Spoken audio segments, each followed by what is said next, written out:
Shalom. Shalom. Giving honor and praise to the Creator, the Maker of heaven and earth. My name is Yeshiah Yisrael, also known as Kashub the Danite. This is a presentation being brought to you, brothers and sisters, and a matter regarding slavery, as you may see. And we know and understand that it's a very controversial, a very sensitive, a very delicate, and a very deep subject. So in this particular aspect, brothers and sisters, and in this particular teaching, what will happen, what we will do is deal with it very meticulously, scholarly, maturely, professionally, and humbly, brothers and sisters. Okay? So let us begin in prayer. Hallelujah. Moshienu, Melech HaOlam, Elohe Abraham, Elohe Yitzchak, Elohe Yisrael, Ha'el HaGibor, Ha'el HaNorah, Ha'el HaGomer, Ha'el HaGorein, Atahahu, Wa'en Kimoka, Atahu, Wa'en Shawelaka, Ein Kimoka, Ein Eslaka, Bashamayim or Ba'aretz. Ani Kore Eleaka, Elohai, Lihiyot Im Imrefi, Wagam Kain, Bebakwasha, Lenahel Na, Et Mak Shabotai, Lihiyot Debareka, Walo Debarai, Shu Bebakwasha, Et Zikron, Sipurnu, La Amka Yisrael, Hayot Im Odka, Ubne Yisrael, Ashahem Baburut, Alecha. Hallelujah. Amen. Let us begin, brothers and sisters, in this particular aspect and in this particular teaching. Okay? We're going to start by looking at this here. The matter of slavery. Were there black people captured from the continent of Africa and shipped to the Americas in chains in unsanitary ships? Let us go on in this particular aspect. Next slide. Thank you. Shalom. This is presented in love and respect.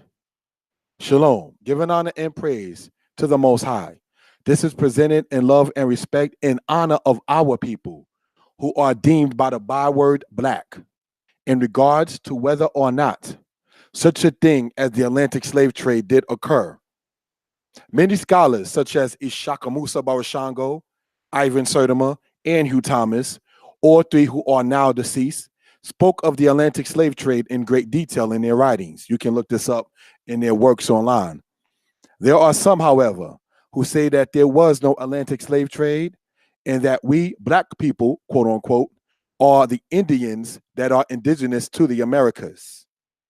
And we want to sit there, brothers and sisters, and have that to be noted as to why such a presentation as this is presented in the first place. You understand? And throughout the presentation, I will state periodically the reason, because this will become, to some, controversial, some debatable, some influential, and some who may not even care. But what we're going to do in this particular aspect, brothers and sisters, is continue on in this particular teaching. Let us go. The matter of Columbus.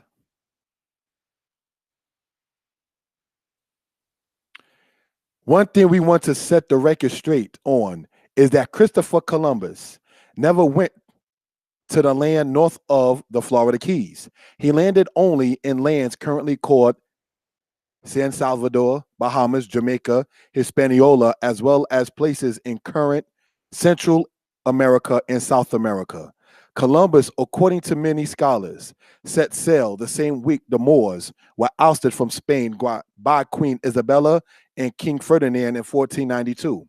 He also, according to William Katz in his book, Black Indians, captured natives and shipped them to Spain to be treated as slaves.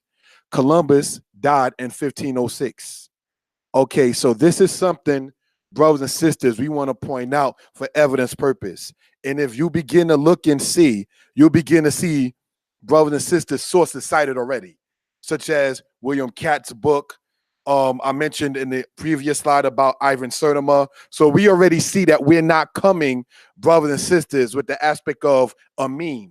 We're not coming with the aspect of just, not to be disrespectful, one person's video, and we're just supposed to sit there like, everything you said is right. No.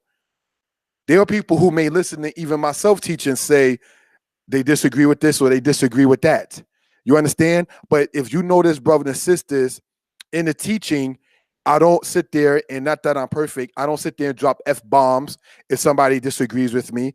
I don't sit there and get disrespectful or insulting or make you feel less if you disagree with what a brother is being made to do by the Spirit. And when I say made to do by the Spirit is this: there's no way that you are going to sit there and state that the people were taken from the West going east and not speak about those who went from the east and take it to the West.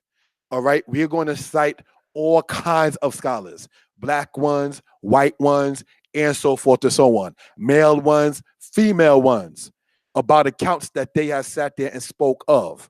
Let us go on, brothers and sisters. The matter of Columbus, part 2.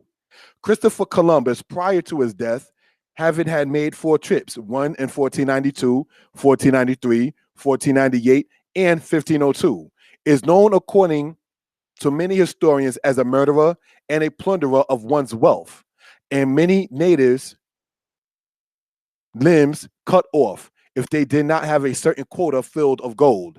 Now, when you go, brothers and sisters, into the Native American Museum that's located in downtown Manhattan, that's where I got that information from about their limbs being cut off if they didn't sit there and have a certain quota of gold. Essentially, he was a crook, born in Italy, worked for the Spaniards, and plundered the natives. Whether he knew he was not in the East or not is not the focus of this presentation. However, we want to explain more regarding European sailors, explorers, and exploiters. So let's go on, brothers and sisters. Amerigo Vespucci, a man born in Italy and who sailed to Brazil after it was quote-unquote discovered by Pedro Cabral in the year 1500. He it was that America is named after by a map maker named Wester Muller in the 16th century CE. Now, we say CE meaning a common era as opposed to AD, all right? So when you see CE, for some, they refer to it as AD, all right? Amerigo Vespucci died in 1512. So one of the things we want to point out, brothers and sisters, in regards to this is that who they refer to as Pedro Cabral, who is said to have, quote unquote, discovered Brazil in the year 1500, for the Europeans, he did discover it. So even when people say, understandably, that Christopher Columbus didn't discover America, I, as a person who loves history and understanding linguistics and so forth, and understanding one's culture and reasoning for saying something, will say that yes, Columbus did discover America for the European. He didn't discover it for the people who already sailed here from Africa.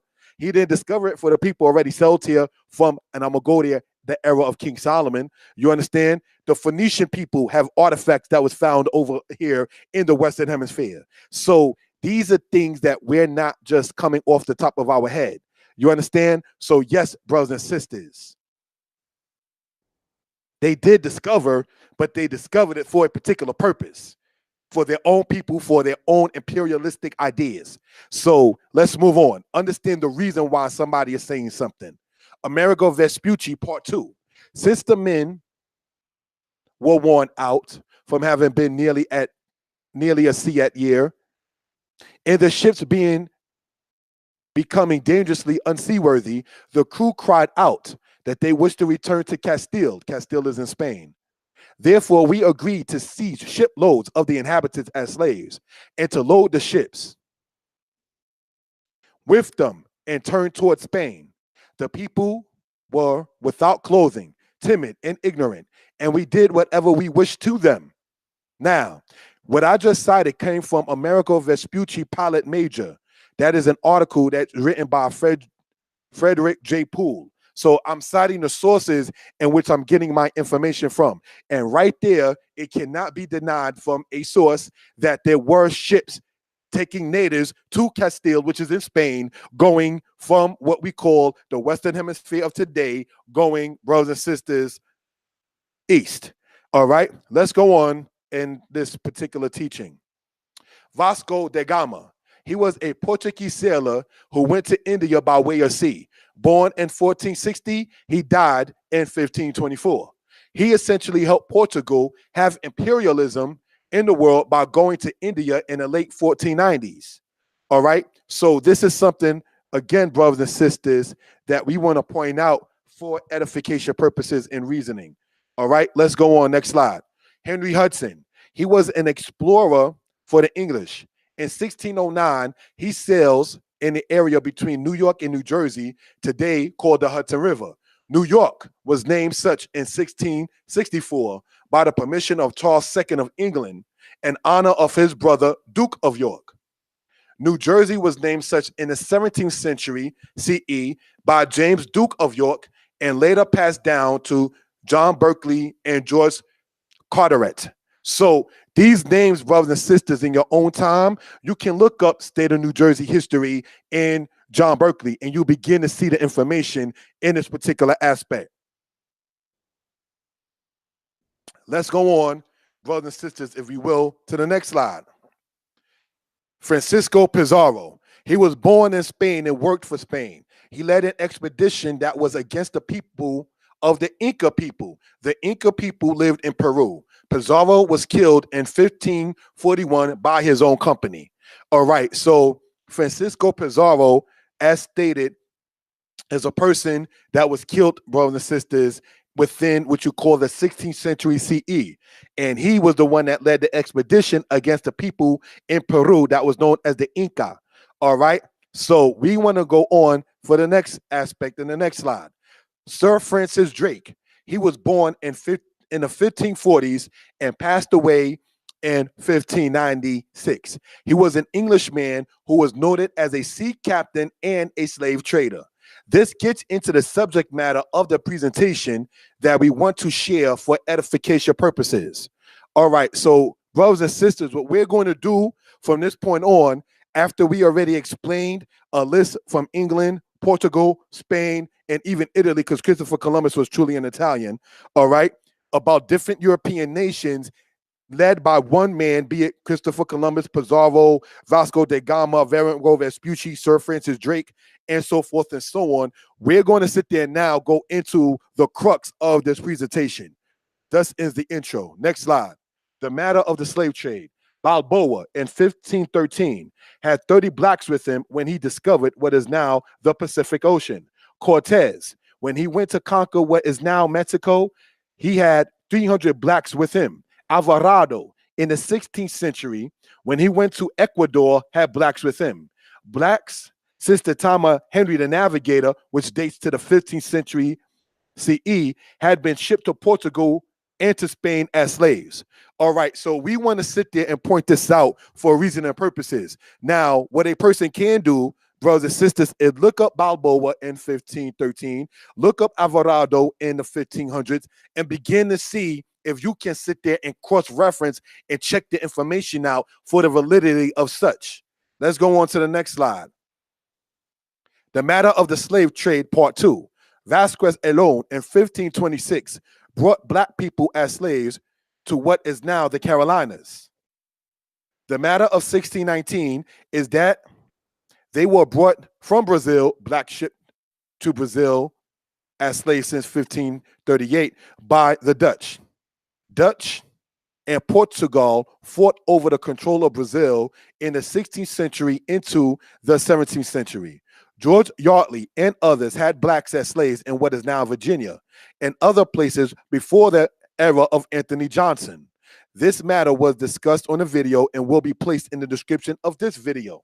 So this is something we want to point out. Now, when this video is uploaded, you will begin to see, brothers and sisters, that there will be description within it discussing a particular aspect of what we're talking about. This presentation, brothers and sisters, was put together essentially in what you call the month of February. February is what they call Black History Month. All right. So in light of that, I thought it was a good idea to sit there and put this PowerPoint together. I tried to get this out online before such, but it didn't go down like that. So therefore, it's coming out today on this aspect on YouTube. Now, I want to explain something in this regard. And it says the matter of 1619 is that they were brought from Brazil by the Dutch. So when you read, as we get into later, about John Wolfe and the Dutchman of War aspect, that those people that were brought there were already enslaved in what you call South America. All right. Dutch and Portugal fought over the control of Brazil in the 16th and into the 17th century. Let's go on. George Yardley and others had blacks as slaves in what is now Virginia and other places before the era of Anthony Johnson. Remember this for the future presentation on future PowerPoint in this. The matter of Alexander Falconbridge. He was a doctor on the slave ships. And this is what he stated in his records dating back to the 18th century CE. So as we stated, we citing our sources. He made the most of his room in stowing the slaves and wedging them in. They had not so much room as a man in his coffin. He took his shoes off so as to not crush the slaves, as he was forced to crawl over them, the slaves leaving marks on him from biting and pinching him. Now, Alexander Falconbridge, you can look this up in your own time, and that is a European, a white man, okay, for reason and purposes, that actually spoke of the slave trade himself, and as him being what they consider a doctor or a surgeon on this particular aspect in his account and his record concerning this. Let's go on to the next slide. The matter of Alexander Falconbridge, part 2. He states the following. Many among the slaves who quarreled was due to the fact that they were relieving themselves, that is to say, moving their bowels or so forth, trying to, when able to walk to the latrines. Since many were shackled together, it made for a quarrel between them. Then he goes on to say, a woman on the slave ship Emilia was chained to the deck and was deemed insane, then sold into Jamaica. Men who were insane were often flogged to death. So what can cause insanity is several things, such as in this case, being separated from the land that you knew, being separated from your family, being separated from your loved ones, and so forth. So this is something we want to point out for edification purposes. Now, I want to make a disclaimer. This is not to say, brothers and sisters, that prior to the Atlantic slave trade, that slavery did not exist. That's not saying that. This is not saying prior to the Atlantic slave trade that there were no white people who enslaved white people, that there were no black people that enslaved black people. However, we want to stay in focus with this kind of presentation because I realize in discussing this kind of matter, as sensitive as the subject is, people who may disagree with the presentation try to deflect it. Well, what about the black and black? That's not what we're talking about. That's why if you look at the title, it says a teaching regarding slavery and the slave trade. I didn't say nothing about black or white. But I noticed when I did a presentation when I was in City College about this, and they seeing me as what they consider to be a black man, it was like, oh, well, the Irish were enslaved, and no, who said anything about black or white? Because you know what you did. It's called that guilt and that conscience that come up in your subconscious that makes you say and feel the way that you feel. But the truth is going to come out regardless. You understand? So let's go on in this particular aspect. All right. Next slide. The reason for citing Falconbridge. The point in citing Falconbridge was due to the fact that many stated that black historians are they who promote the idea that blacks were taken from Western Africa and brought to the Americas in chains in unsanitary ships. Yet, we see an account from a white person who said nothing to support that the Atlantic slave trade did not happen. Let us take a look at a film made by Hollywood, however, is important regarding the subject matter of whether the slave trade existed. Shalom. So the point I want to state in this, as far as me citing Falconbridge, is because there are many who are saying, well, we was already here in the Americas and we are the indigenous people of this country here that's currently called the United States. So there's no way that we could have came over here from the East. And the only ones that's actually teaching that is these black historians. So what I did was I cited a white person in history just for edification purposes. Okay, let's go on, brothers and sisters, to the next slide. Let's go. Now, the matter of the Amistad and court. Now, what you're looking at here on the left-hand side, it says transatlantic slave trade hoax, right? Then it says African Americans ain't African.org. So they're saying that what we just spoke of, brothers and sisters, earlier, when it says here, many among the slaves who were called was due to the fact that they were relieving themselves. And we speak about the aspect of a woman on a slave ship named Emilia, that was the name of the ship, was chained to the deck and was deemed insane. So they're saying apparently in this meme here on the side, remember, we here not coming with memes, all right? So they're saying in this particular meme right here that that's false. I don't know why they say such, but what we want to do is show an aspect for edification purposes. Let's go.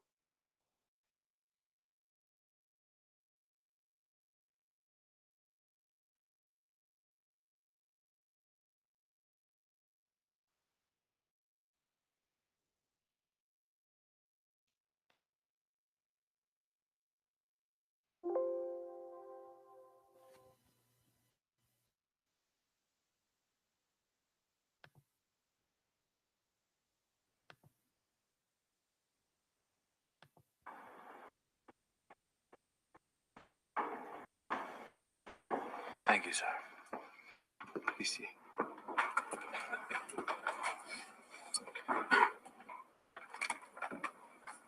Mr. Hollywood?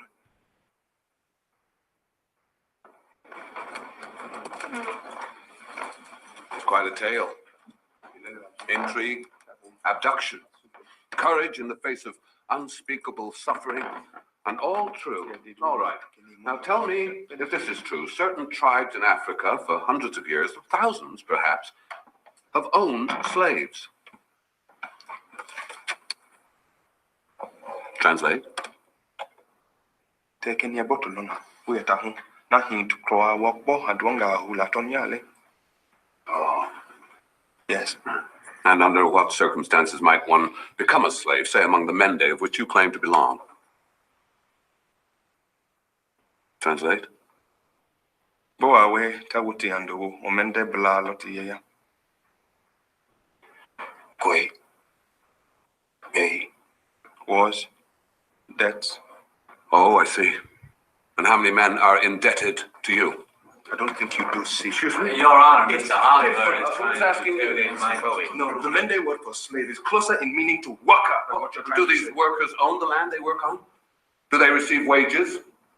Are these workers free to not work for you if they so choose? Your Honor, he's questioning the translator. No, the translator is answering for the witness. No, the witness isn't being given a Mr. Baldwin. given a All right, chance to fine, answer. Mr. Baldwin.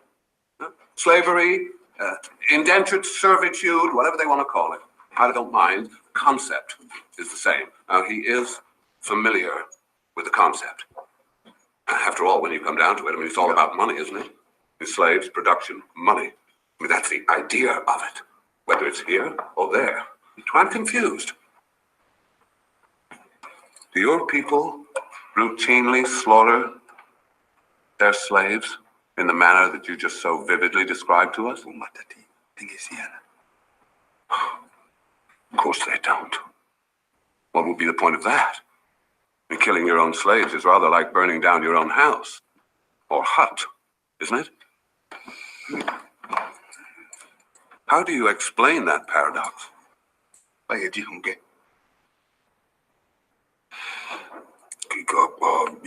don't understand what you mean. Sure you do.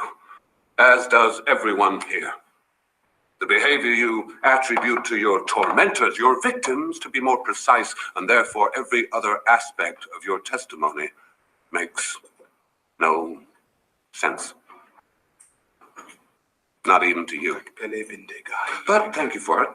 Like all good works of fiction, it was entertaining. Nothing more. Nahumbi.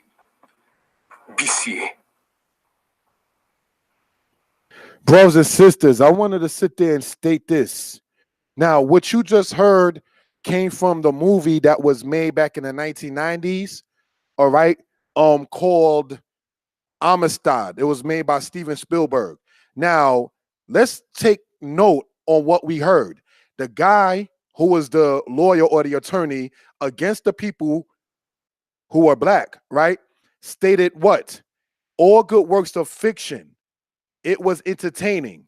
Now, when we dealing, brothers and sisters, with they, even today, regardless of their color, who say that the Atlantic slave trade did not happen going, basically saying going west, but rather it only went east, and saying that there's no way to prove that the Atlantic slave trade was going from Africa to the Americas. They're saying that that's a hoax. If you look right here, transatlantic slave trade hoax. African Americans ain't African.org. So whoever created this kind of meme may perhaps have the same spirit as the person who even a Hollywood movie show about the aspect of that slave trade being entertaining or a work of fiction. So we have to begin to perhaps look at the mentality of one who can sit there and say such a thing.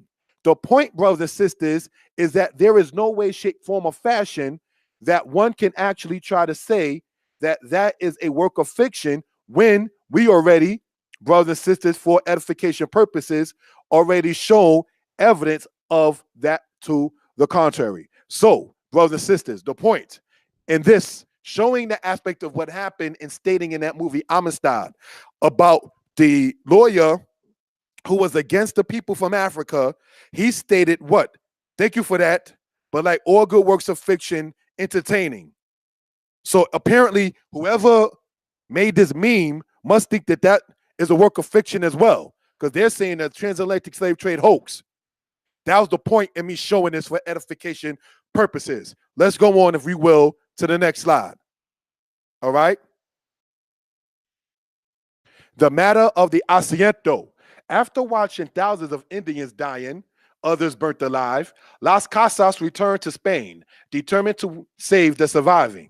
Las Casas made a plea to Charles V of Spain to not enslave the Indians, but rather the Negroes from out of Africa can be brought. They said the Indians were worthless as slaves and the Negroes extremely useful. Charles V made then what became known as the asiento, a legal, though wicked document used to carry blacks as slaves to places 4,000 a year, known today as Haiti, Puerto Rico, Jamaica, and Cuba. All at the time was under the control of the Spanish crown. All right. So what we're going into in this particular regard is saying that the Spanish crown, brothers and sisters, is basically talking about the people from Spain that have control over the areas that's today called Haiti, all right? That's today called Puerto Rico, that's today called Jamaica, and that's today called Cuba, all right? So this is what we want to point out for edification purposes. And in your own time, you can look up the aspect of what happened and showing from Charles V and the asiento and the aspect of Bartolome Las Casas. We're citing our sources. We're not coming, and I say this in no disrespect, with a meme. You see this right here on the left-hand side? There is, besides the website, where is your information in citation? All right, so African Americans ain't African. So maybe the people like that are black, the Negros in Mexico or Mexico, or the Morenos that dwell in the land that you call Puerto Rico, in the southern part of Puerto Rico, where they're blue, black, and break homes and use picks and all kinds of stuff, like the black man in Brooklyn does, maybe they don't count to them. So somebody asks, where else where the slaves have come from? I'm not sure. You understand? But the point in this particular aspect and presentation is that just as the European man in that movie, Amistad stated that's a work of fiction. So apparently is the same spirit of whoever made this particular meme and that organization. We're going to go on to the next slide. The asiento and Las Casas, the hypocrite.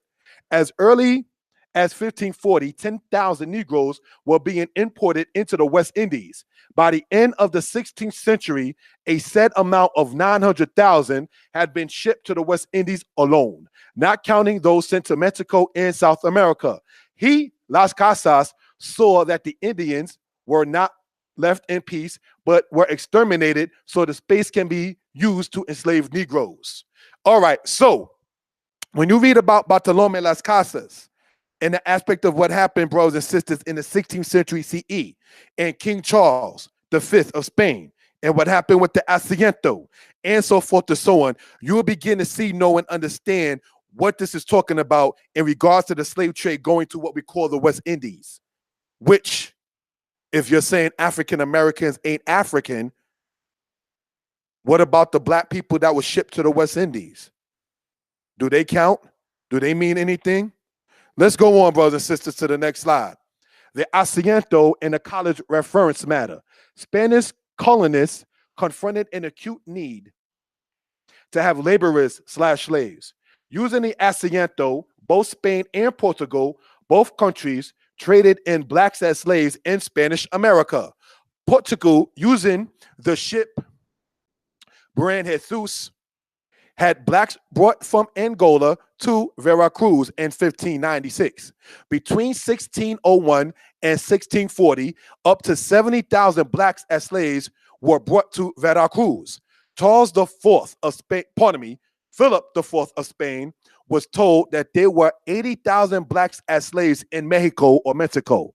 So this is something we want to sit there and point out for edification purposes. All right?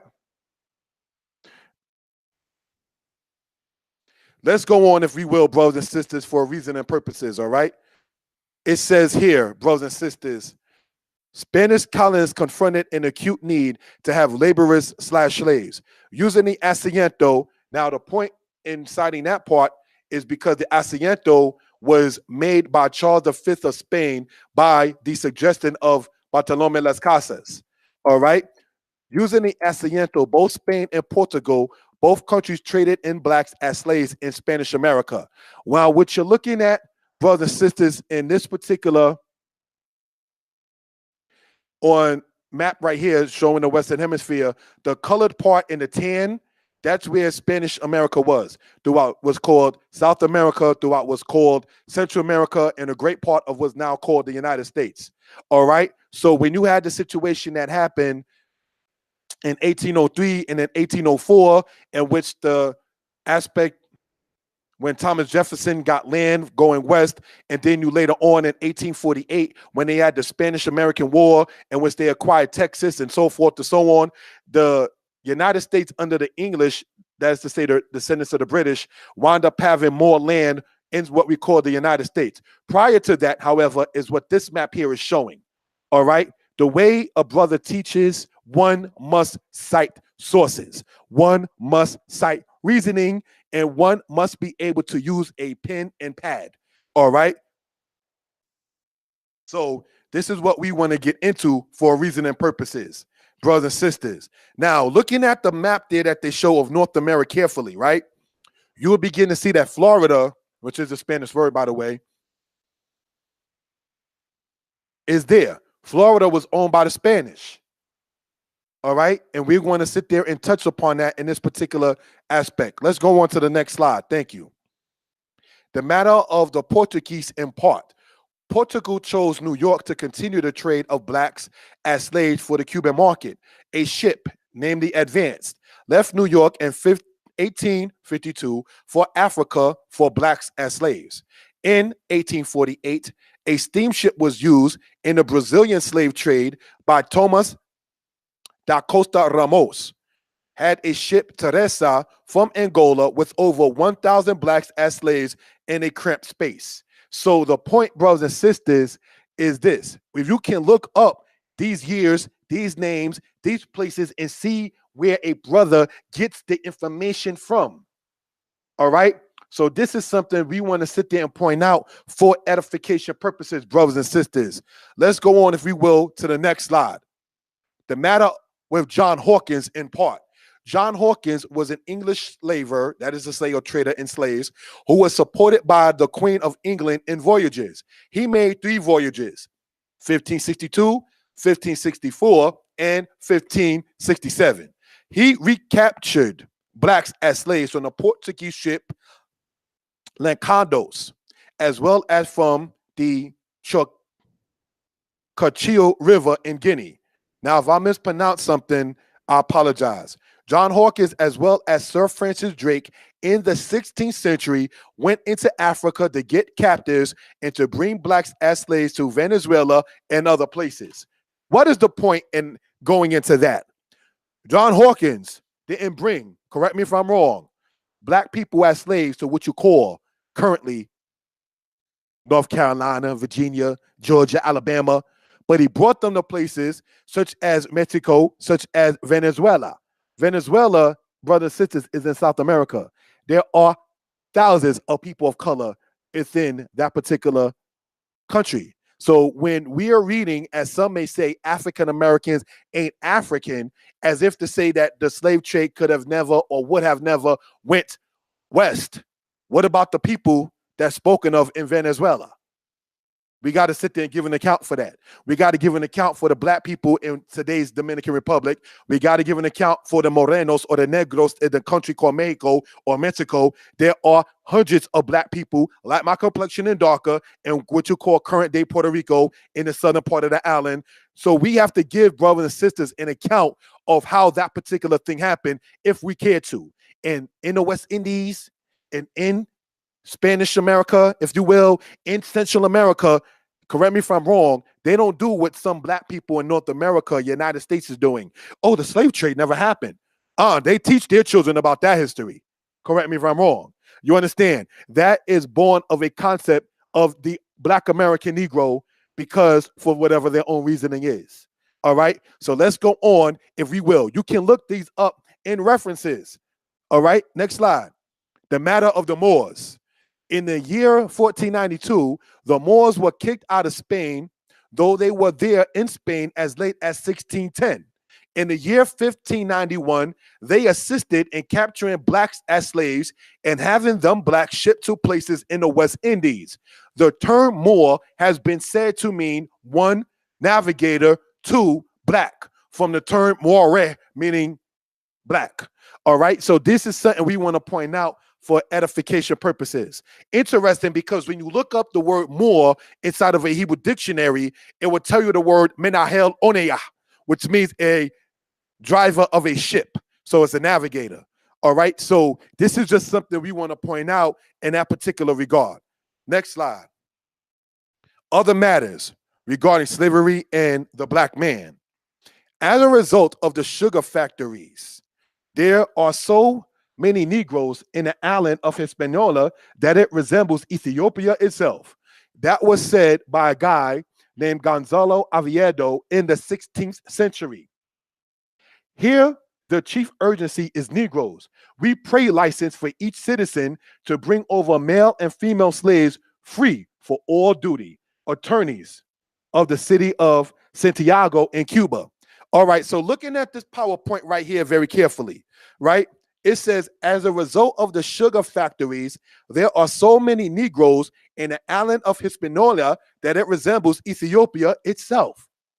Brothers and sisters, Ethiopia, we know, is a Greek term from Ethne and Ops, which means burnt face. So Hispaniola, which today is known as Dominican Republic, and Haiti, right? It is said in the 16th century to have so many black people there that it resembles Ethiopia itself. Gonzalo Oviedo is the one who said that.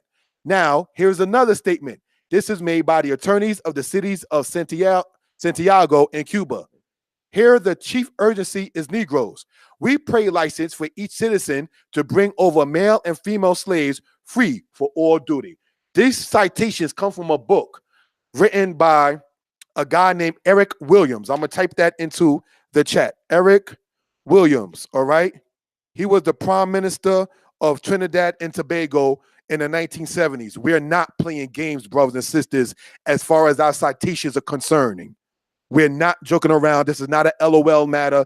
This is not something that somebody takes the time out their hands because they ain't got nothing else to do. We're presenting our case and stating our references. All right, let's go on to the next slide. Other matters regarding slavery and the black man, part 2. The reason for the deterioration and decline of this island is the lack of slaves to work the sugar mills and to mine gold as they used to. If large numbers were imported for this purpose, the royal treasury would profit greatly thereby, and this poor island would regain the title of Puerto Rico. Diego de Salamanca, Bishop of San Juan. San Juan is in a place called Puerto Rico of today. All right, so let's look at this, brothers and sisters, for edification purposes. It says what? The reason for the deterioration and decline of this island, speaking about the island of Puerto Rico, right, is the lack of slaves to work the sugar mills and to mine gold as they used to. If large numbers were imported for this purpose, the royal treasury, meaning the treasury of Spain, right, would profit greatly. Thereby, this poor island would regain the title of Puerto Rico. Brothers and sisters, Puerto Rico in Spanish means rich port. The royal treasury was the treasury of Spain. Spain colonized, you may say, owned, you may say, the island that we today call Puerto Rico. So what this person is saying as the Bishop of San Juan, named Diego de Salamanca, right? What he is saying, brothers and sisters, is that to gain the title for this to be called a rich port again, you need to bring more of them slaves over to be imported. Imported from where? Let's go on. Other matters regarding slavery and the black man, part 3. Indeed, there is an urgent need for Negro slaves.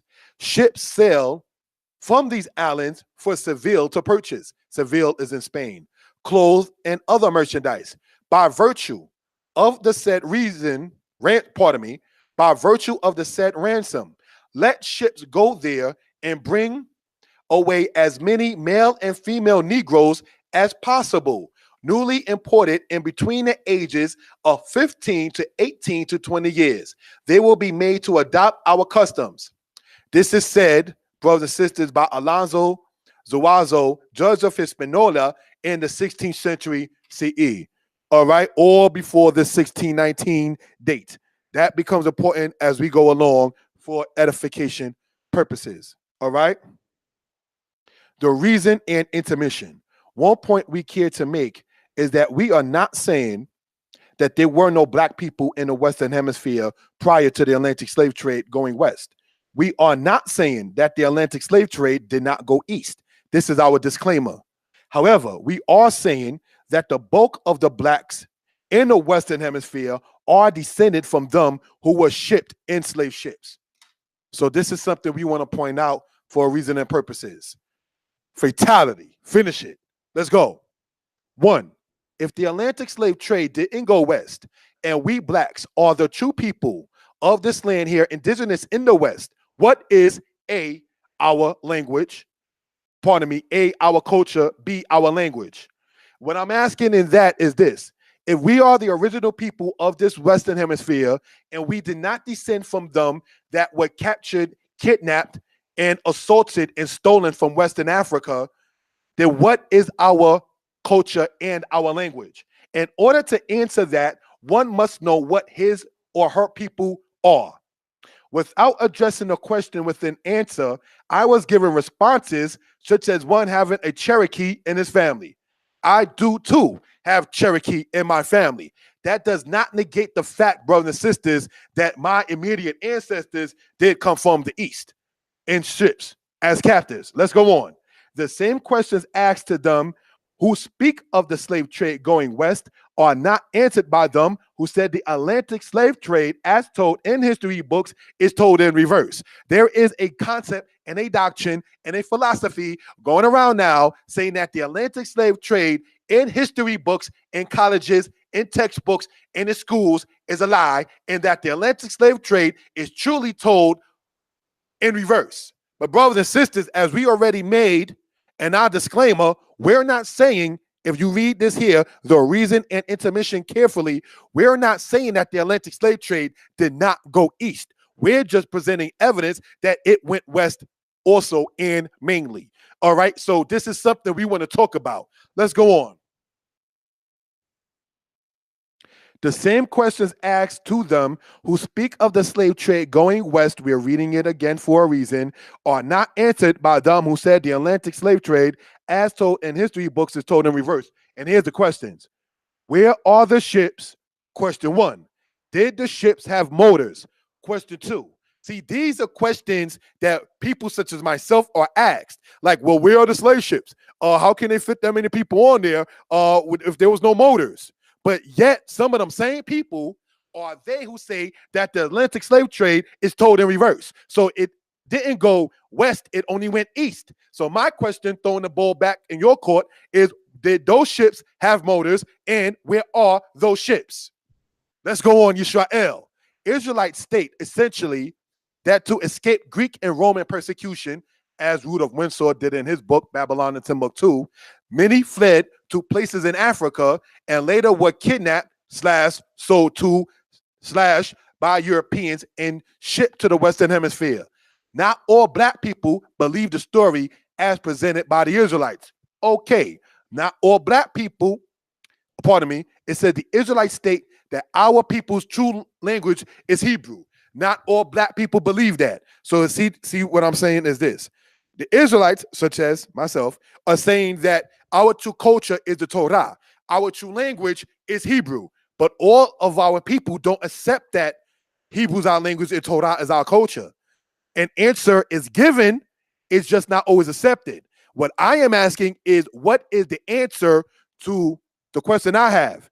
If we didn't come from the East as captives, what is our culture and language? Let's go on. Fatality, finish it, part 2. However, when we ask who are the people, pardon me, however, when we ask who are our people, what is our language, we are told a variety of responses, ranging from the people of Turtle Island, that's to say North America, the people of the Moors, the African people. The language matter is not answered by the responses of Moors, the people of Turtle Island, and African. Africa has 2 of the languages we spoke of previously, Metuneta and Amharic, as well as dozens of other languages native to that continent. So what I am asking right here is this. When we as the Israelites say that our true language is Hebrew and our true culture is the Torah, when I'm not all black people, our people accept that. Okay, so then when they give answers in many cases, such as what is our culture, that's not really addressed. It just says, oh, African culture. But Africa is a continent. So unless you can show that it is a continental culture and not say a city, a town, a tribe, or a country culture, or a clan's culture, you're going to have to show if we are just straight up African only and not from a particular group of people in Africa taken as captives, but then saying our culture is just simply glossed over by saying African, we're going to have to identify what culture is that. The next issue is in regarding language. What is our language? Because we read of Amharic, which is spoken in Ethiopia. We read of Metuneta, which is spoken or was spoken inside of what we call ancient Egypt. So the point I'm saying in both of them is in the continent of Africa. So the question, brothers and sisters, being asked here is, if we're saying, oh, we're just African, we're just the people of Turtle Island, we're just the Moors, what language is belonging to the Moors? What culture belongs to the Moors? What language belongs to African? Because there are multiple dialects and languages within that vast continent. The answer that we give as far as us as Israelites is specifically a language called Hebrew and specifically a culture called the Torah. Not everyone accepts that. So let's see what the answer can be found out when they do their own studies. May the Most High cause you to find your way. All right. 2 noted African leaders, Capoto, Zunme, Hakpan III, and Matthew Correcco. I do apologize if I'm mispronouncing it. Apologize for their people's role in the slave trade. So you can look up these particular African leaders or leaders that in certain parts of Africa that actually apologize to black people in the Western Hemisphere by saying that they apologize for their people's role inside of the slave trade. You can look up those names and see the reasoning with that.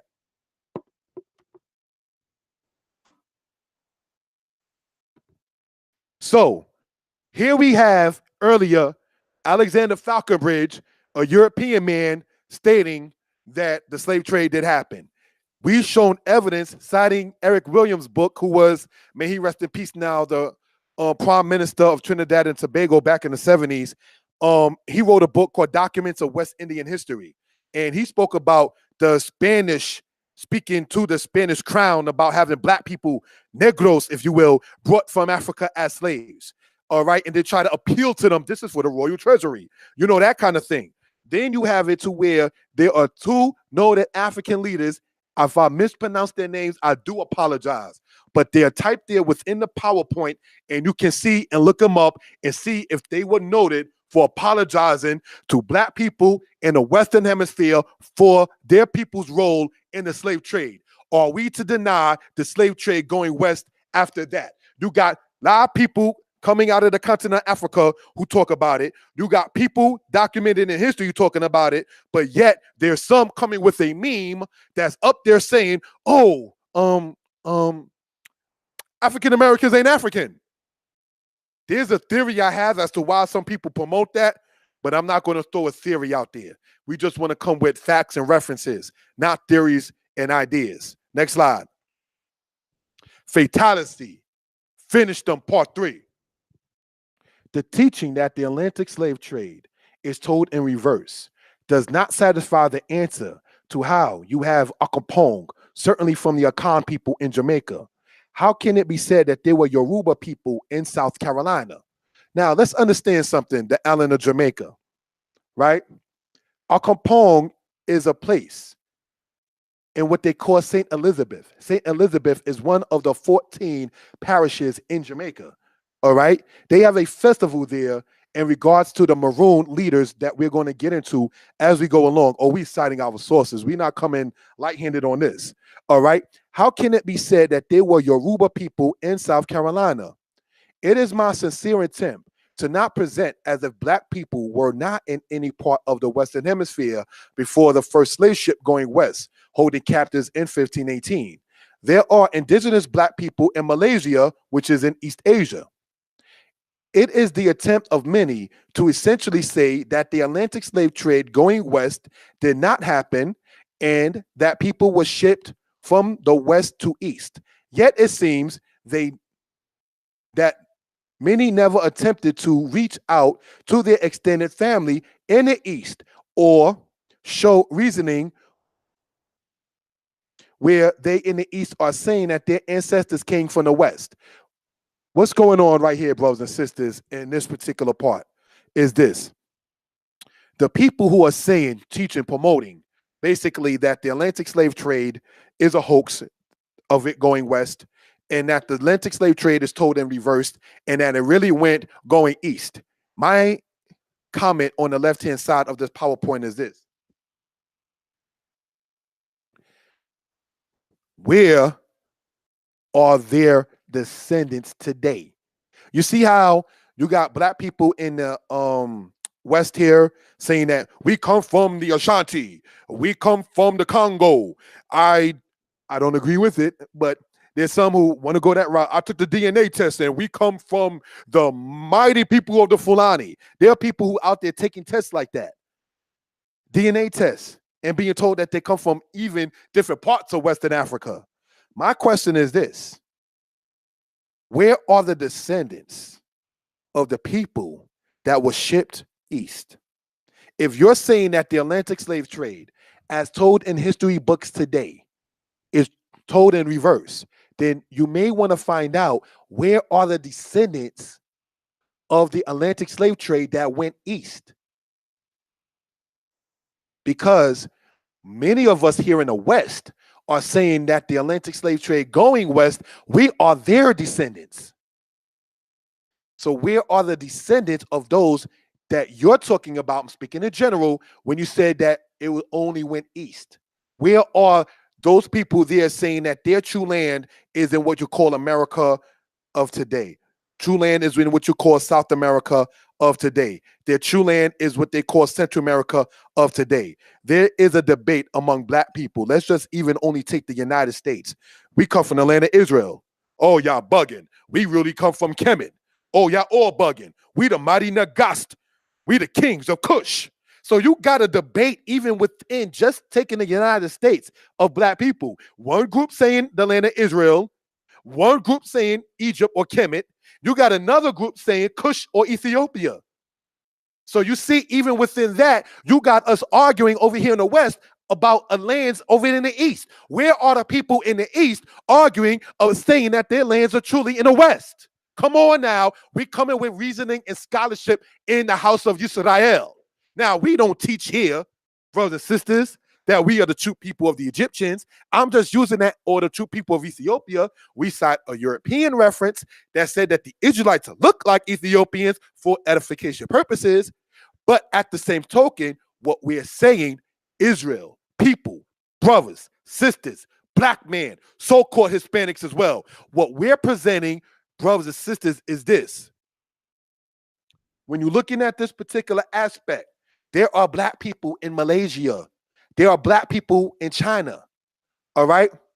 So this is something we want to point out for edification purposes. I hope, and it's my sincere intent, that people would sit there and research this information that's being presented.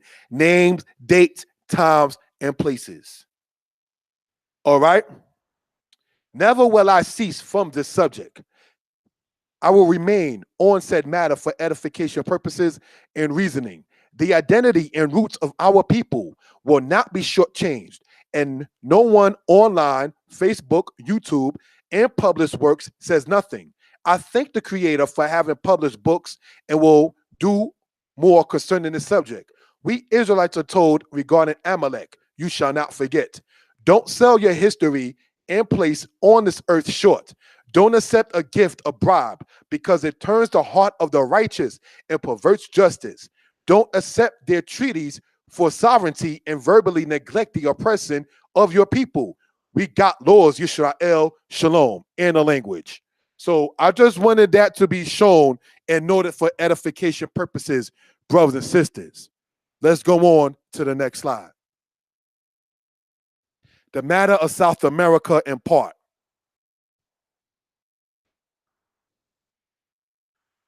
Cartagena, or Cartagena, founded in 1533 on the northern coast of New Granada, became a port for offloading blacks as slaves for shipment to the capital of Lima, Peru, and afterward reshipped to other parts of the hemisphere. Said 3,000 slaves passed through annually through Cartagena during the Portuguese hold of the asiento. Buenos Aires, or Buenos Aires, sorry if I mispronounced it, was founded in 1580 and was a major port during such time. So let's look at this right here. This is the Viceroyalty of New Granada, and this is in the place in what you call today the area of South America. See the Caribbean Sea? See all that vicinity and all that area right there? Viceroy of New Granada. So when we read about New Granada and so forth, these are the evidences that we're talking about for edification purposes. Let's go on, if we will, to the next slide. How does North America matter in this? The countries, including the islands, which make up what is now North America, are as follows: Trinidad, Belize, Cuba, Costa Rica, Dominica, Dominican Republic, Canada, Bahamas, Antigua, Barbuda, Barbados, bold type for a reason, Haiti, Jamaica, Mexico, Guatemala, Grenada, Honduras, Panama, Nicaragua, Nevis, St. Lucia, St. Kitts, St. Vincent, and the Grenadines, Tobago, United States of America. These places here from Trinidad listing all the way down there to the list of the United States of America is what makes up North America of today. All right, let's go on to the next slide. How does North America matter? Part 2. Looking at the list of the places identified as North America, we see the scope range regarding slavery is bigger than we thought, since many take what is the United States of America as solely being North America. We spoke earlier of the Portuguese slave traders in New York.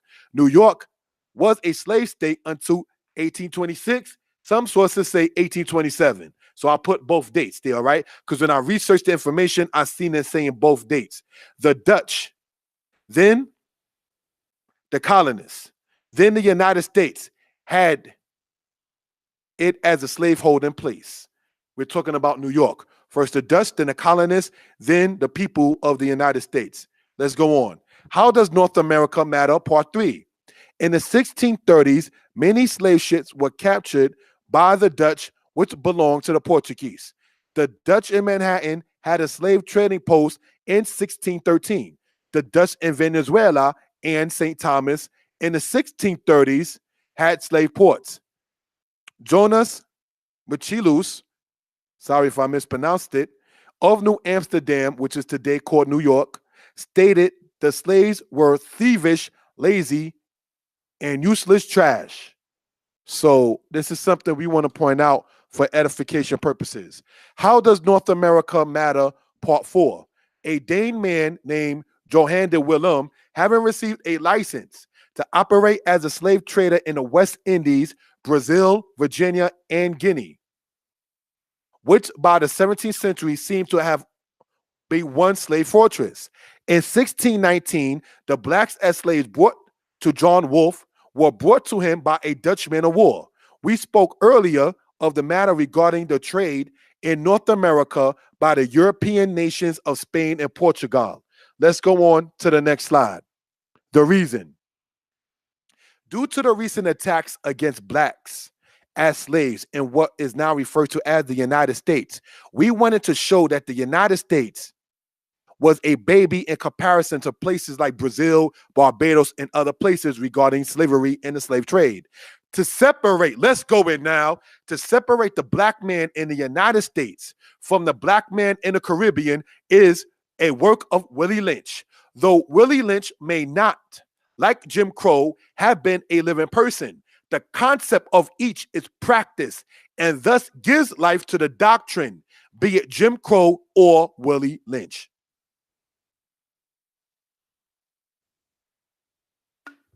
The Willie Lynch argument is saying that in 1712, a man went from the West Indies to Virginia and was telling them how to sit there and deal with the black people as slaves. So his solution was you put the old versus the young, the light-skinned ones versus the dark-skinned ones versus the light-skinned ones. Then you have the male versus the female versus the male. So then the argument came, well, the Willie Lynch letter was written by an intelligent college professor, and Willie Lynch never really existed. But when you sit there, brothers and sisters, and go into the dark skin and light skin thing, you just gave Willie Lynch life. So even if Willie Lynch was a paper, an article written by a college professor in the 1970s or so, brothers and sisters, the ideology, the mentality, the thought process that is invoked in the Willie Lynch letter is being worked even by some of our people. Those are the coconuts. The black man in North America is lazy. The black people in the West Indies are violent.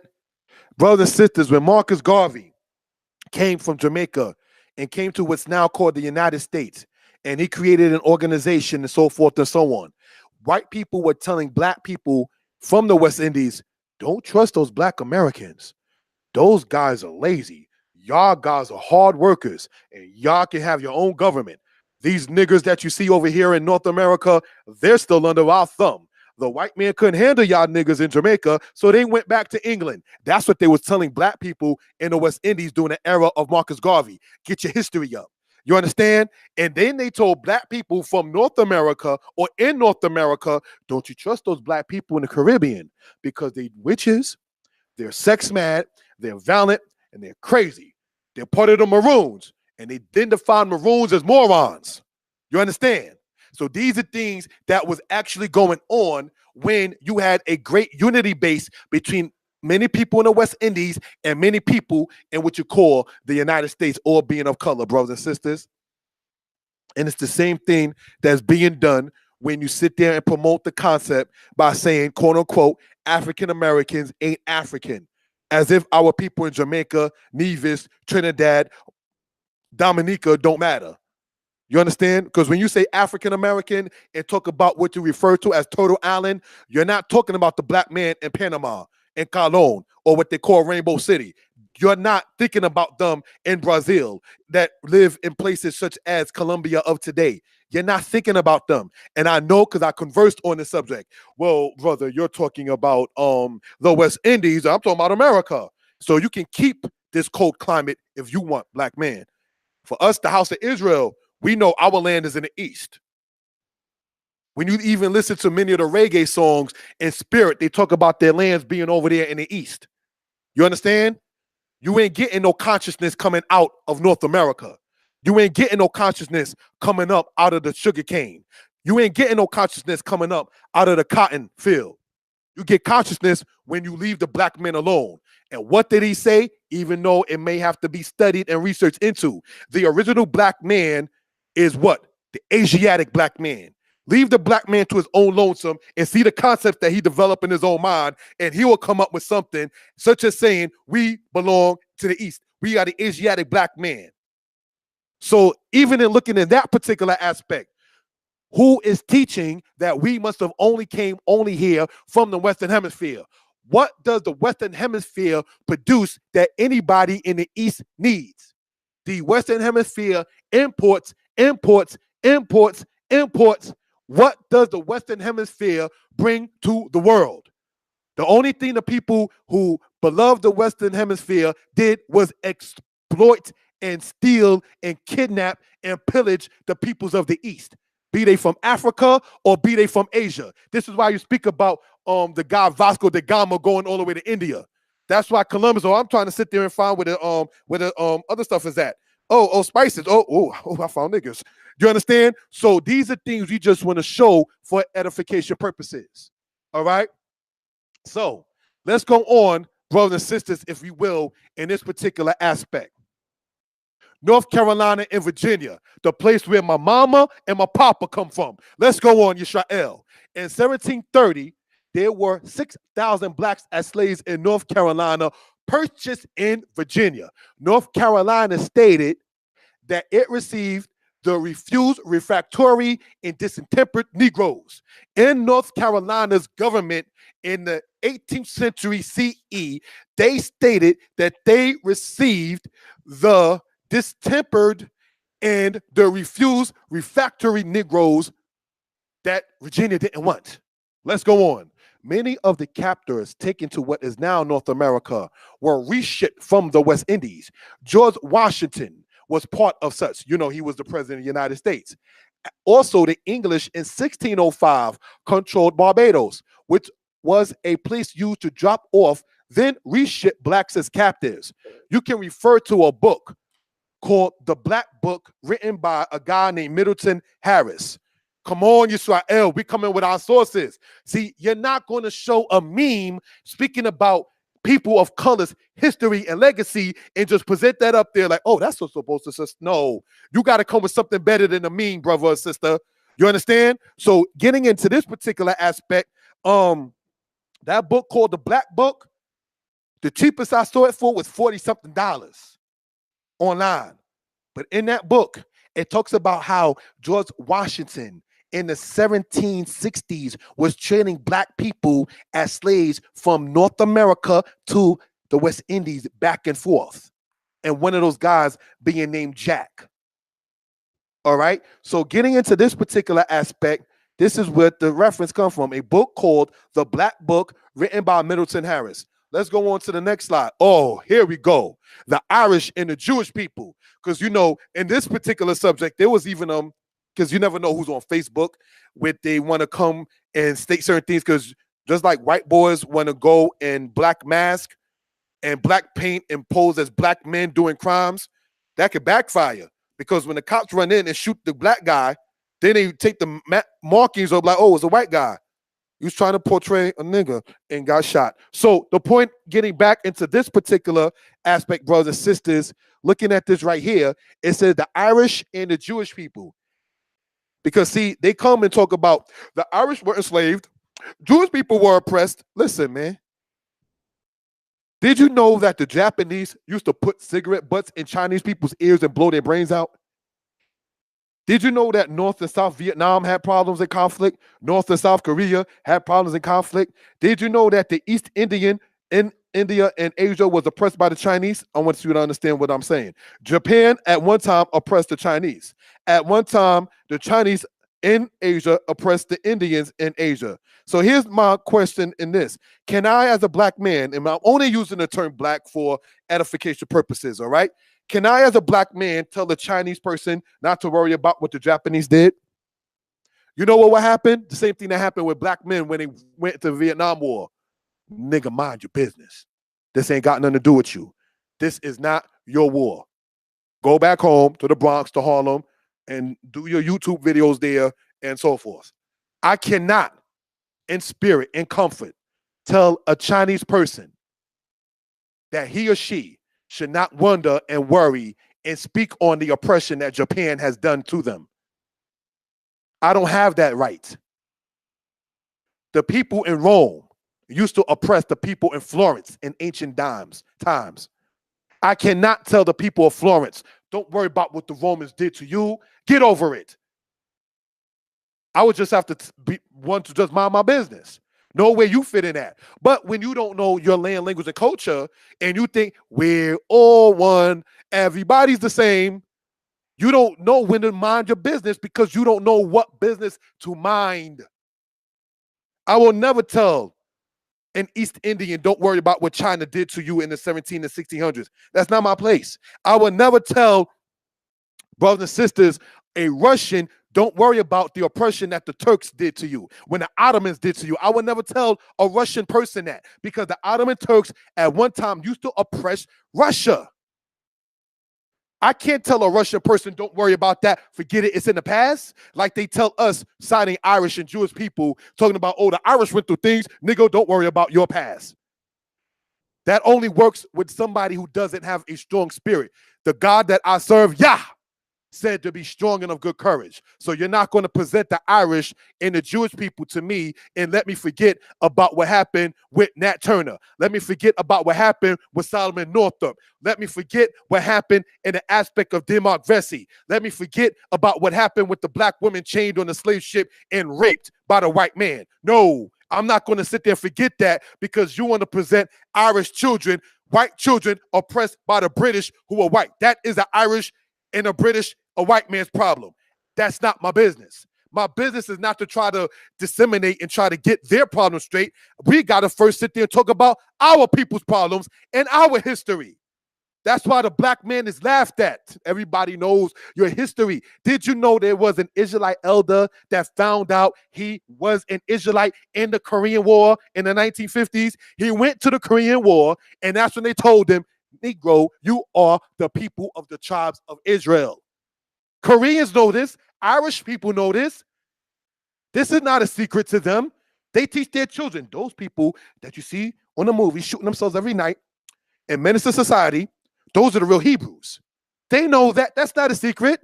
Be a black person talking Hebrew around Irish and see how their spirit is. See how their reaction is. I know from what I'm talking about going on jobs. Yes, I had an Irish supervisor. I need this time off. That's the Jewish holiday. Well, I just need that time off. And you never want to come in on Saturdays for overtime, Hutchison? That's what I was asked. You never come in on Saturday. I'm not making this up. You never come in on Saturday, and now you need this extra day off that happens to be the Jewish holiday? Brothers and sisters, that man knew what I knew that I refused to tell him. I tried to be like the male version of Esther and not let the nations know who I was. But by me taking certain days off for work and refusing overtime on Shabbat, that man knew what it was. He knew what it was. He tried to make a joke. I'm not making this up to sound special. I'm talking from experience. You understand? He tried to make a joke later on saying, oh, I think this guy is Islamic because of the days he takes off. Because they happen to see one of our head coverings or a kippah that you see us even wearing in the camp sometime on a desk. So he tried to sit there and make a joke, but he knew exactly what it was. I didn't take off for Eid. I didn't sit there and celebrate Ramadan the 5 years I worked in that building. So they knew good and well I wasn't Muslim or Islamic. Eid and Ramadan are Islamic holy days and holidays for Muslims. So by me never observing that, but being shown or having a cultural garment left on the desk and taken off around the time and on the time of the Feast of Unleavened Bread and consistently rejecting overtime on Saturday, which is the Shabbat, that man knew exactly what it was. He knew there was no way that Hutchison was just a regular dude, the regular black guy. No, he knew something about that nigga. You understand? I'm just keeping it 100 because that's how they talk about you in your house. Let's go on, but we still want to keep it professionally. All right? The Irish and the Jewish people. In 1724, an Irish man named Thomas Emery wrote, in the fall, we expect Negroes directly from Guinea. Rum was used from Boston to trade with African merchants in regards to capturing blacks as slaves. Jewish people pretending to be Christians participated in the slave trade. One notable Jewish person in the slave trade was Samuel Alexandre. So this is something we want to sit there and point out for edification purposes, brothers and sisters. In 1724, an Irish man named Thomas Emery. So when they talk about there was Irish children taken by the British into Barbados and they was treated bad, I'm just thinking about, hold on, this is Thomas Emery. So you're telling me about the British taking Irish children as slaves, bringing them over here to the Western Hemisphere and treating children as slaves among the Irish by the British, who neither one being black, in the 1600s. And these Irish people is recorded in the 1700s as waiting for new Negroes as captives from Guinea. So let me get the morality point that I'm trying to address right here. After the British enslaved the Irish, you're telling me that the Irish should not sit there and be looked upon in a bad light by those who are into studying black history, even though the Irish is recorded after the British enslaved them, of them together enslaving black people. No, it don't go that way. See, if you can show the opposite, where the British was enslaving the Irish people in the 1700s, then we can talk about that. But if you're telling me that the British enslavement of the Irish children was in the 1600s, and then you're turning right around and able to be shown a reference about the Irish people waiting for black people in the 1700s, the Irish people didn't care about having slaves then. They didn't look and say, a fellow human being should not be enslaved because we were enslaved and we know how that feeling is. No, they got paid off for that slave trade. You understand? This is what happens when you have, blessed be the Most High, a spirit that says what? Be strong and of good courage. You don't kowtow and buckle down because white people oppress white people, so I'm not supposed to worry about the oppression that black people go through. No, it don't go like that, brothers and sisters. You understand? So let's go on. Additional notes concerning the subject. During the American Revolution, salt, which was produced in Anguilla, was destroyed. The American Revolution was during the 18th century. According to Mavis Campbell in the book Maroons of Jamaica, there were Igbo, said sometimes as Igbo, people in Jamaica as slaves. According to John Blasingame, who was a college professor, may he rest in peace, there were Yoruba as slaves in what we call the United States of today. According to LaRon Bennett in his book, Before the Mayflower, there were people from the Ashanti people taken as slaves to the Western Hemisphere. So these are things we want to point out for edification purposes, brothers and sisters. All right, John Blasingame, a historian, LaRon Bennett, a historian, Mavis Campbell, a very humble person. When you read that book entitled Maroons of Jamaica, this author is a very, very humble person. All right, I suggest people to get the books and look up these authors that are being cited. All right. during the American Revolution, which is in the 1700s, salt which was produced in Anguilla was destroyed. Why does that become important? Because Anguilla, correct me if I'm wrong, is in the islands, it's in the West Indies. So they traded products from the West Indies to what's called North America. The salt, what will stop you from trading the slaves? Let's go on. Additional notes on the subject, part 2. In light of the fact that there were white slaves and black slave masters, we must remember that the entire thought process of slavery in the Western Hemisphere is that of the European. There were, brothers and sisters, black people who did own white people as slaves, such as Anthony Johnson. But you know what happened? Anthony Johnson's children lost the land by the state of Virginia after he died. So the slaves that were there for in that particular case were freed. So we just want to point that out for edification purposes.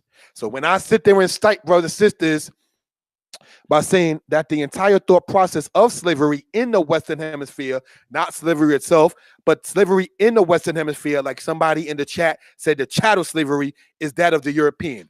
Brothers and sisters, let's look at the black nation of the Philistines. Let's look at the black nation of the Israelites.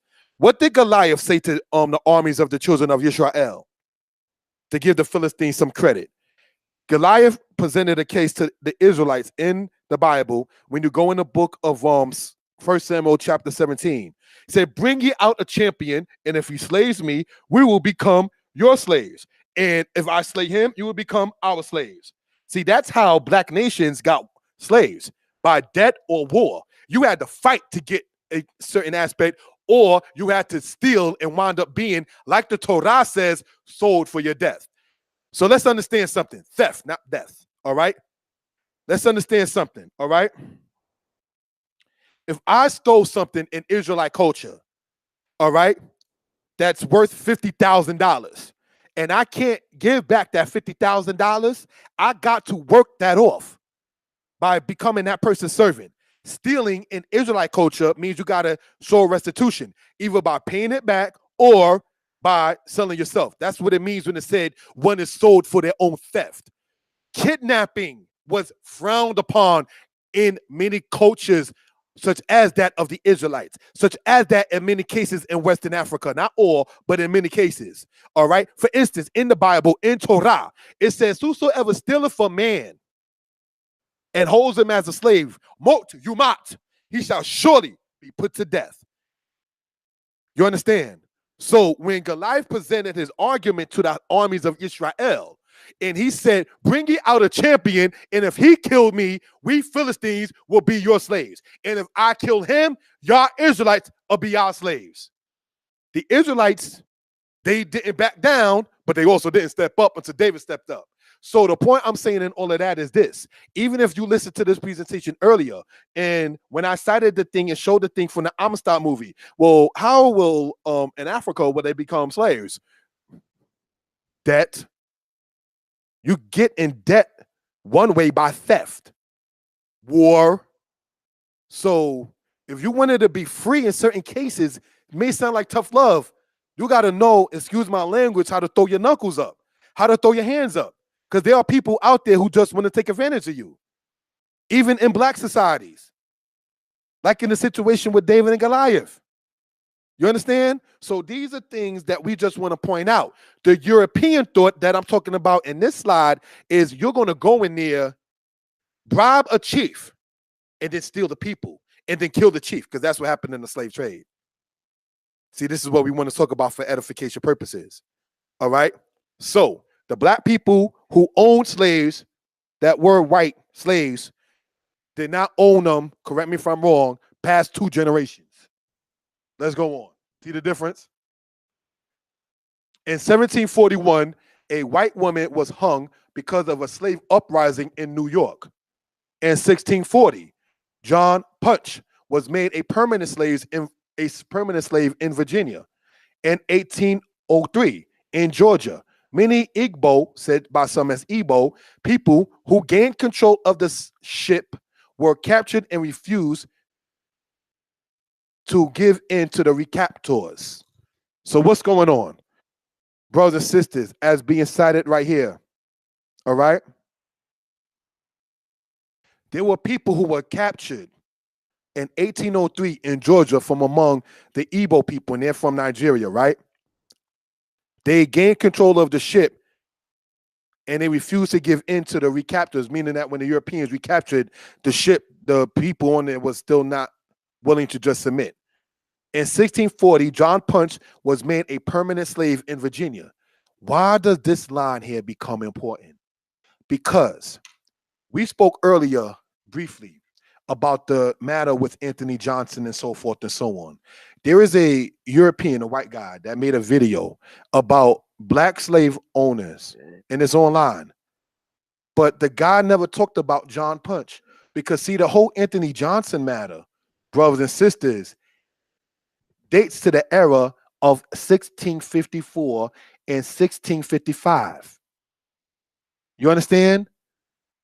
Whereas when you look at this right here, John Punch, which was a black man, was made a permanent slave in Virginia, the same state where Anthony Johnson was in 1640. So we're talking over 13, 14 years before the Anthony Johnson matter. There was already a black man made a permanent slave in Virginia. This is why I emphasize when I stated this here, that the entire thought process of slavery in the Western Hemisphere is that of the European and not the people of the East. All right, let's go on. When I say East, I mean Africa or Western Asia, okay? Additional notes of the matter, part 3. In 1816, there was a revolt of slaves in Barbados. In 1823, there was a revolt of slaves in what is now part of Guyana, Suriname, to be quite candid, at that time. In 1830, there was a revolt in Virginia, the matter of with Nat Turner. In 1822, there was a revolt in South Carolina, the matter with Danyaahla. In 1842, there was a revolt in Oklahoma, blacks as slaves to the Cherokee. The above information can be researched. So when you look up these dates about slave revolts and when it happened and where it happened, 1816, Barbados. 1823, Suriname, which was at that time part of Guyana. 1830, Virginia. 1822, South Carolina. 1842, in Oklahoma, blacks as slaves to the Cherokee. Because everybody who studies this information will know good and well that the Cherokee, when America said, we got to let the Negroes go, the Cherokee was like, no, I'm keeping, no. The American government, Cherokee, we got to let the Negroes go. We have the Industrial Revolution. I'm not getting rid of my niggas. So Cherokee, being some of our ancestors as black people, is just like some of our ancestors as black people who are white people. Many of us as black people here have white ancestry. Many of us who are black people here have Cherokee ancestry. Cherokees and the European man both enslaved the black man. The Seminole that is in the state that you currently today call Florida fought against enslaving the black man.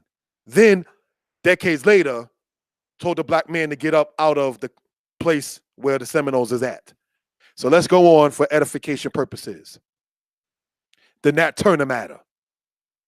If we are to think that slavery did not exist, or as some have said, it was over in 1808, that was the theory, slavery was over in 1808. We have not done proper research. The matter with Nat Turner, which was in the 1830s, and that what made him famous was the revolt he did along with others in Northampton, Virginia. He was not a Native American man trying to regain his land. He was a black man who was literate and used the Bible as a way to influence the revolt.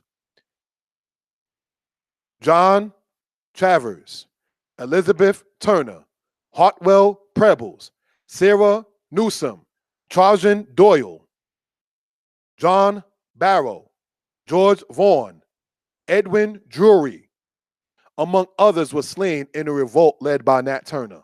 So those some of the names, not all, because there's over 50 people in the Nat Turner revolt that's of the Europeans that were slain. All right, but this is just some of the names here. John Travers, Elizabeth Turner, Hartwell Prebles, Sarah Newsom, or New One, sorry, Trajan Doyle, John Barrow, George Vaughan, Edwin Drury in the 1830 revolt with the matter with Nat Turner. So much for the idea that slavery ended in 1808, according to some. What did happen around 1808 is when they tried to enforce what was made a law in 1807, that the slave trade itself was deemed illegal, but slavery was still not illegal. So let's understand that, brothers and sisters. Next slide. The matter with Toussaint Louverture. He was the military leader that led Haiti to be free. He died in 1803, but left a legacy that helped make other people, such as in North America's the United States, want to strike for liberty and freedom as well. All right, so what we're looking at right here, brothers and sisters, is what? Toussaint Louverture led what they called guerrilla warfare, brothers and sisters, in the island that is today called Haiti.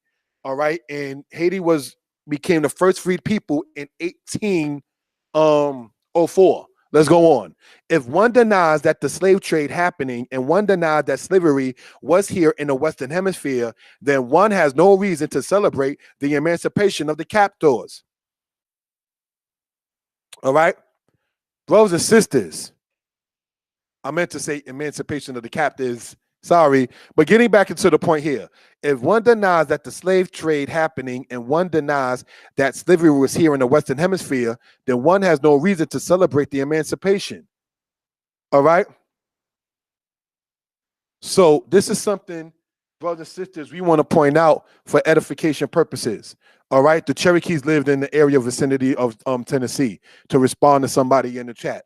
All right, but you can't, as a black person who say slavery never happened, the slave trade never happened. So when Haiti jumps up for joy about being the first freed people in the Western Hemisphere, and they have celebrations in the Caribbean, and black people even in North America talk about what we call Juneteenth, Juneteenth, Juneteenth in North America and so forth and so on, or in the United States. If you deny that the slave trade happened, you don't have no reason to clap your hands for joy. You should just keep on going about in your society with no language and no culture. Let's go on. You're not going to disrespect somebody's ancestor struggle and expect to be told things with a pat on the wrist. A lot of people told me, stop saying the terminology that I've been saying, no offense intended. In this one, I'm not saying no offense intended. If you're offended, I'm just citing my sources. Take it up with them. Take it up with the publishers who put the information out. Because in this presentation, I'm taking the advice that my lady told me, due respect to her for helping me get this together, and that other people have told me, stop Moray saying no offense intended. Because I'm not saying that in this one right here. The code noir matter. Sorry if I mispronounced the French word for black, wrong. But noir is French, if I'm saying it right, for black. All slaves shall be baptized and instructed in the Roman, Catholic, and Apostolic faith. Slaves are not allowed to carry weapons or large sticks. Slaves who hit their master or master's family shall be put to death. Slaves who escape for a month shall have their ears cut off and branded. This is from Louis XIV in 1685. The place called Louisiana today is named after him. So what are we dealing with right here, brothers and sisters, is this. They have what they call the Black Code or the Black Law or the Code Noir. And it was made in the 1680s by the King of France by the name of Louis XIV. And in it, it spoke about black people that were to be made, brothers and sisters, to go into the Catholic religion. And if you were to hit the slave master or the slave master family, that was a death penalty. All right? And so there's no reason, knowing good and well that Louisiana was named after him, that such things did not happen. Let's go on. They're not going to have a code of law for something that's a myth. The reason, part 2. The reason for said presentation was due to the fact that many are currently saying that the slave trade did not occur from Africa to the Western Hemisphere. Many who say such do not take into consideration the black people from the West Indies or from South America. Many who speak of Turtle Island are only talking about black people in a place currently called the United States. Much history and reasoning was brought out, and I am open to constructive criticism. Shalom. Next part. The appendix. The definition of drapetomania. It says this. Samuel Cartwright in 1851 coined the term, saying it is a mental disorder regarding blacks as slaves who wanted to escape. They said, brothers and sisters, in the 1850s that black people who wanted to escape from slavery had a mental disorder called drapetomania. And you can look this up. And then we see the most famous quote, "I could have freed more slaves if only they knew they were slaves," by Harriet Tubman. Next slide. Thank you. The appendix. Declaration of the causes which impelled the state of Texas to secede from the federal union.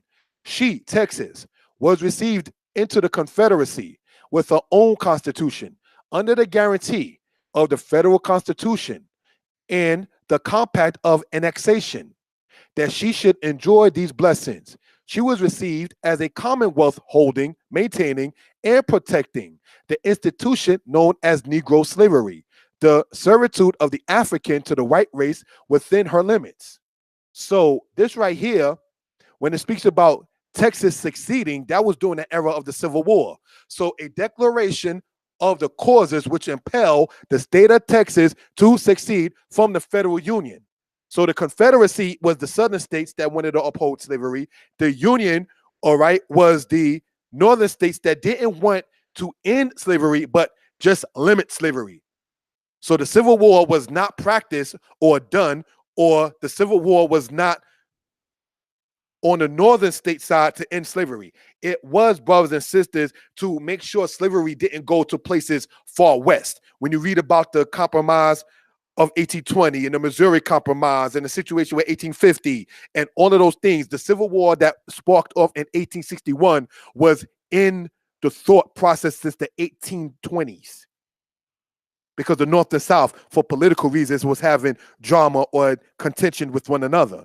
All right, so looking at this right here, it said that she, speaking of Texas, was received into the Confederacy with her own constitution. What is being stated right here is that Texas stated that they succeeded from the Union because she wanted to keep slavery, the servitude of the African to the white race within her limits. And the North was saying, we have to just marginalize slavery, and then we can hope that it'll just be eradicated. And the South saw the North game, and so therefore they attack Fort Sumter in 1861. All right, so this is something we want to point out. The North in the Civil War was a two-faced person. The South in the Civil War, brothers and sisters, was a straight up, keeping it real, I hate you black niggas. The African burial ground matter in New York. At Duane Street in New York City, downtown Manhattan, there are over 400 blacks buried. Some were free, most were not. This dates back to the era of the 17th and 18th centuries. All right, let's go and remember the slide for the future reference. The Brown Brothers matter in Sally. In the year 1765, Essex Hopkins, who was master of the ship Sally, stated that soon after he left the coast, the number of his men being reduced by sickness, he was obliged to permit some of the slaves to come upon deck to assist the people. These slaves contrived to release the others and hold roles upon the people, and endeavored to get possession of the vessel, but was happily prevented by the captain and his men, who killed, wounded, and forced overboard 80 of them, which obliged the rest to submit. So what's going on in this particular aspect is this, all right? It's saying this, brothers and sisters, right? You have it. the Brown Brothers Matter and Sally. All right. In the year 1765, it talks about the slave ship named Sally, and that the people who were the captives, the black people, the slaves, the captives, if you will, right? They were made to come upon deck, but when they did that, they contrived one with another to release the others. And then they were led back down after many of them were killed, wounded, and forced overboard. This comes from an article called the Newport Mercury, dated to November 18th, 1765. You're going to still sit there with all these references, still sit there and wonder if slavery happened in North America or the West Indies? We're citing our sources, Israel. We're not just coming off the top of our head. And for all the people talking about Israelites only cite the Bible, this presentation is over 2 hours so far. We ain't cite the Bible yet. Okay? Not in the PowerPoint. Let's go on, brothers and sisters. The aspect of slavery in American capitalism. More than half of the nation's exports in the first 60 years of the 19th century consisted of raw cotton, almost all of it grown by slaves. Slavery was present in the counting houses of Lower Manhattan, the spinning mills of New England, and the warships of budding manufacturers in the Blackstone Valley in Massachusetts and Rhode Island, as on the plantations in the Yazoo, Mississippi Delta. And what I stated is cited from a book written by Walter Johnson. The name of the book is called River of Dark Dreams. More than half of the nation's exports in the first 60 years of the 19th century, that is to say from 1800 to 1860, more than half of the nation's exports consisted of raw cotton, almost all of it grown by slaves. Let's go on, if we will. The aspect of slavery in American capitalism, part 2. Merchants in New York City, Boston, and other places, like the Browns in cotton and the Taylors in sugar, organized the trade of slave-grown agricultural commodities, accumulating vast riches in the process. The profits accumulated through slave labor had a lasting impact. Both the Browns and the Taylors eventually moved out of the commodities trade and into banking. The Browns created an institution that survives to this day, as Brown brothers Harriman and Moses Taylor took charge of the precursor of Citibank. All right? Chemical Bank used to be what's now called Citibank. Correct me if I'm wrong. All right? But Brown brothers Harriman has a building in downtown Manhattan. Brown brothers Harriman monies is what was made during the slave trade. The aspect of slavery in American capitalism. Let's go on. The matter of South Carolina and slavery. America's third president, Mr. Johnson, and a revolution. In 1739, there was a Stoner Rebellion, and this caused South Carolina to want to suspend the slave trade brought into South Carolina from Africa. In 1751, a tax was put on them, bringing blacks as slaves from Africa. In 1760, South Carolina suspended the trade altogether. Jefferson, that's to say that Thomas Jefferson, stated this: Virginians favored the abolition of domestic slavery, and for this to occur, it is necessary to exclude all further importations from Africa. Thomas Jefferson, you know, the one that's always talking about with Sally Hemings, who had children and so forth from his black mistress, probably was a rapist to her, more than likely. I didn't see any information about him being a rapist in hardcore literature, so I'm just stating, knowing their spirit, it could perhaps be. It can't be ruled out yet, because you can't be a slave and a wife. Your wife is not your slave. Okay, so let that be noted for edification purposes.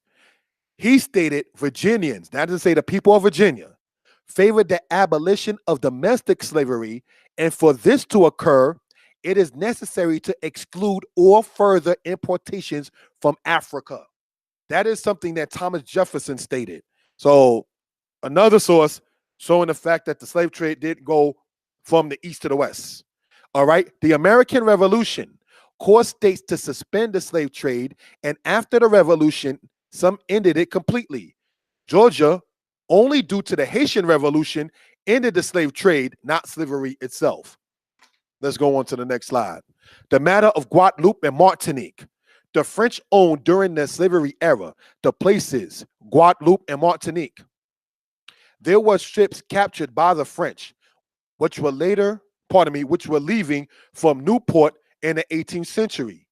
The ship owners eventually brought new ships and loaded them with cargoes from the Guinea coast.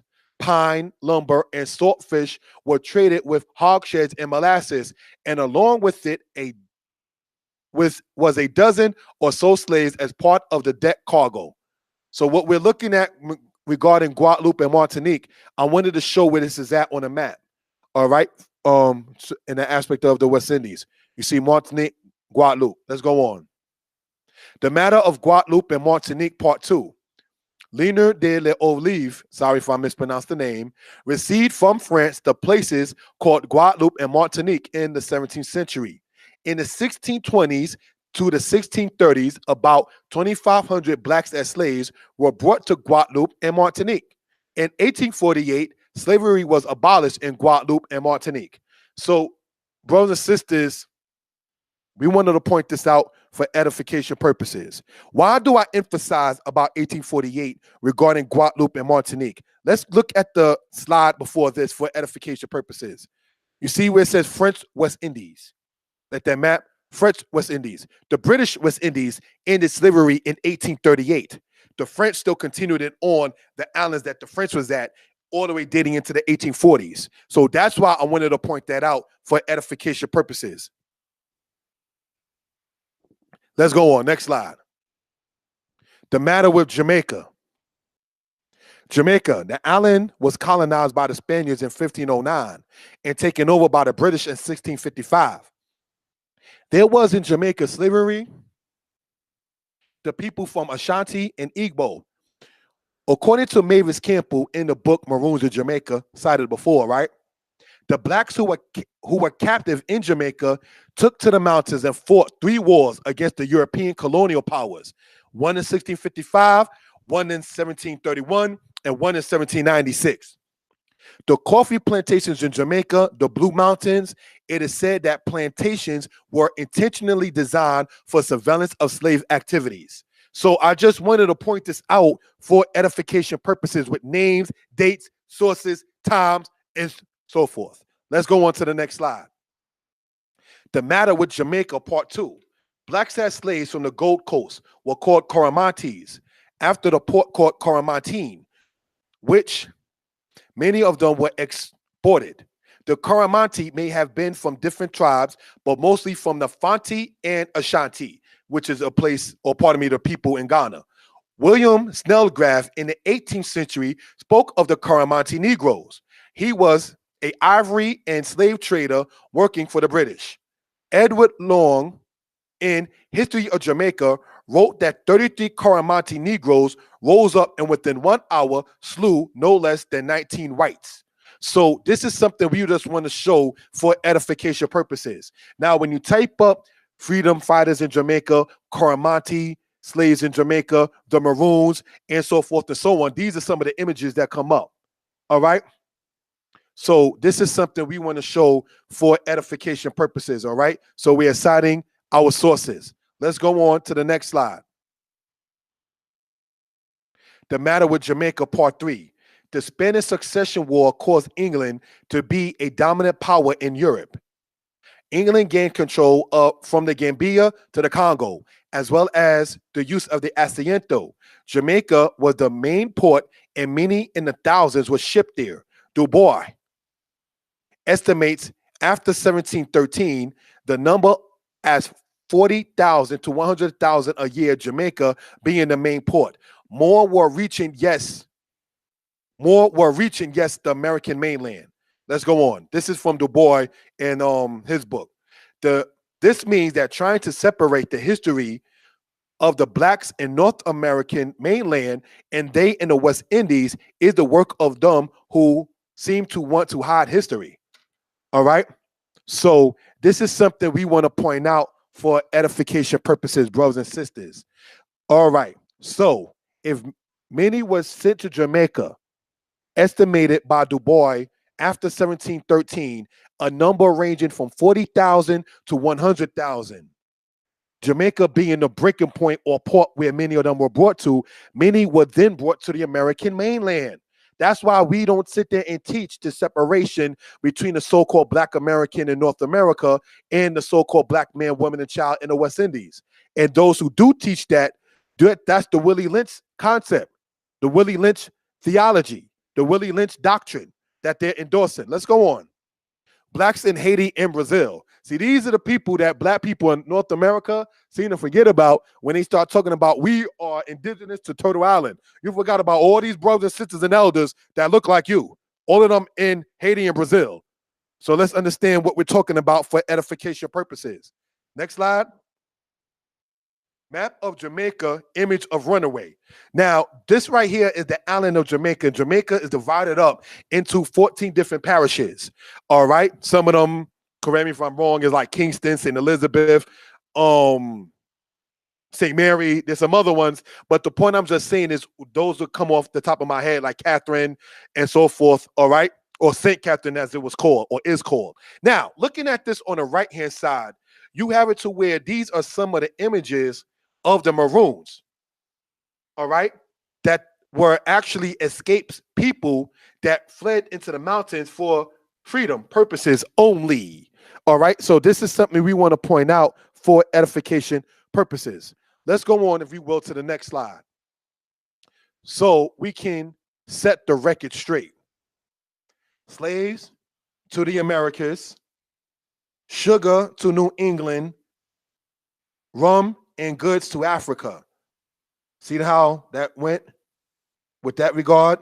So if you're asking me where the ships are at, but at the same token saying that the slave trade went from the west to the east, I can ask you the same question. Where are those ships at?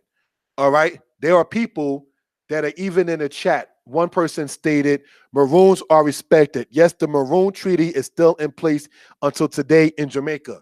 So let's look and just take, for instance, not trying to be nitpicky, but this island here that is called Jamaica today, all right, which was inhabited by the original people called the Arawaks, all right? And then you see here, slaves to the Americas. So they were leaving from Africa and brought to the Americas with the S at the end, meaning more than one. So when you start talking about the Turtle Island of North America, in regards to the United States and some treaty that was made with the presidents and so forth, talking about we have freedom here and sovereignty and don't have to pay taxes. I'm not going to sit there and neglect my people that you're looking at right here. I want this to be noted for edification purposes. We are Israelites. We are told to not forget Amalek. All right. I'm not going to forget my people right here that you see in this map, pardon me, in this picture right here for some treaty that is supposed to sit there and have me no longer pay taxes. I'd rather take a plane or a boat and go to West Africa and live if I could. I'd rather take a plane and boat and go live in Hebron in the land of Yisrael if I can. I'm not signing no treaty with the European American government to sit up there and say, I don't have to sit there and pay any taxes. I'd rather go back to the lands of the East. All right. So we want that to be noted for edification purposes. So this is something, brothers and sisters, we want to highlight in that regard. Next slide. From fighting oppression to celebration in the West Indies.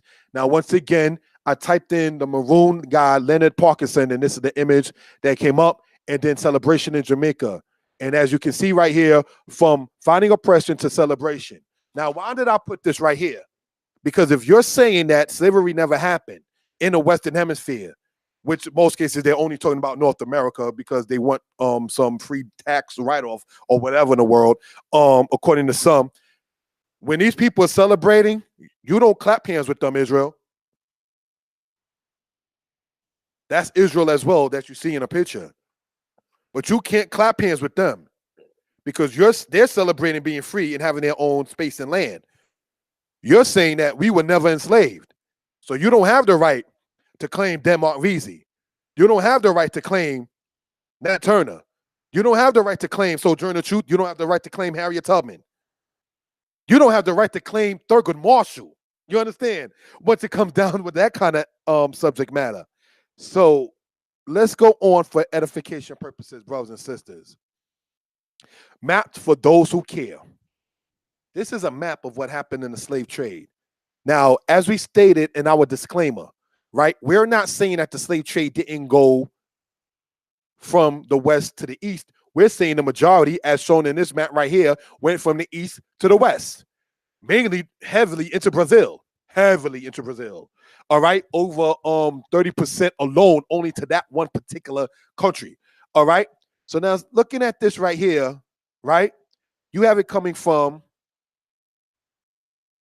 Southeast Africa, going south of South Africa, all the way into Brazil. Then you got those from East Africa that's going all the way up into India and into parts of Saudi Arabia. Then you got the ones that's south of the Sahara that was taken up into northern parts of Africa and then shipped into Europe. Then you got the bulk of the ones that we kept on talking about that was taken from Western Africa and shipped over here into the West. The minority number being that which you see there brought to what we call the United States of today. The majority being South America, then after that, the West Indies, then after that, North America. What am I saying? Is that the slave trade, brothers and sisters, going west mainly went to South America, then to the West Indies, then the lowest amount going to North America. So when they start talking about we are the original people of North America that you see there on the left-hand part of the slide, the northern part of it or the top part of it, they're not considering the ones that was shipped over to India that you see there on the map. They're not considering the ones that were shipped from Eastern Africa to Brazil. They're not considering the ones like Zumbi dos Palmares, Ganga Zumba, Acetarene, Comocon, and all the other maroon leaders that were in Brazil and what they call Palmares. They're not thinking about Nanny, Leonard Parkinson, Al Capone, that was the maroon leaders that was in the island of Jamaica. They're not thinking about Daga from Trinidad, that was the maroon leader over there. They're not thinking about the maroon leaders that was in Mississippi and throughout the swamps of Georgia. Brothers and sisters, when we deal in history, we're not playing games, brothers and sisters. We are showing our references, and you can check this all out. Let's go on, if we will. All right? Looking at this, Senegambia, Sierra Leone, the Windward Coast, Biafra, the Gold Coast, Benin. Why did I put that map there? Henry the Navigator's men in the 15th century CE was saying that they went to look for gold and they found slaves. So we were then called by some black gold during the slave trade. You understand? Let's go on to the next slide.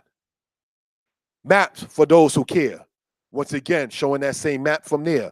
But the Gold Coast colony that you see, Kumasi, which is over in Ghana, all right, Bright of Benin. Now, when you look at the map on the right-hand side carefully, it distinctly shows Slave Coast. Historians, authors, educators, none of them are denying that the slave trade happened, going west. Some try to come with an apologetic attitude. Let's just not talk about it so much. Bygones be bygones. That's some of their spirits, like the two leaders out of Africa that I spoke about earlier by name, saying that they apologize to the black people in North America and the Western Hemisphere for their people's enrollment or involvement in the slave trade. There are, as we mentioned it earlier, all right, it's on the slide, or pardon me, it's on this presentation. So getting back into this, right? It says what? Maps for those who care. The Gold Coast colony, Kumasi. There is, brothers and sisters, Elmina Fort Castle, where they had people as slaves, and it's still up to this day. Correct me if I'm wrong. There are fort houses built where people were housed in as captives. People in Africa don't deny that. Let's go on. Maps for those who care. Now, let's look at this right here. This is dated, brothers and sisters, to the 16th and 1700s, right? And it says what? Oceanus Ethiopicus, which means what? Essentially the Ethiopian Sea. So when they actually made a salient point in a video called that Tariq Nasheed did, I actually forgot the video that he did, but in it he stated that the Atlantic Ocean was at one time called the Ethiopian Sea, and that's actually what we're looking at right here. All right. Why did I point this out? Ethiopicus, Ethiopia. Why do I point this out, brothers and sisters? Let's go, brothers and sisters, to the slide earlier. All right? Sometimes I do this for edification purposes, right?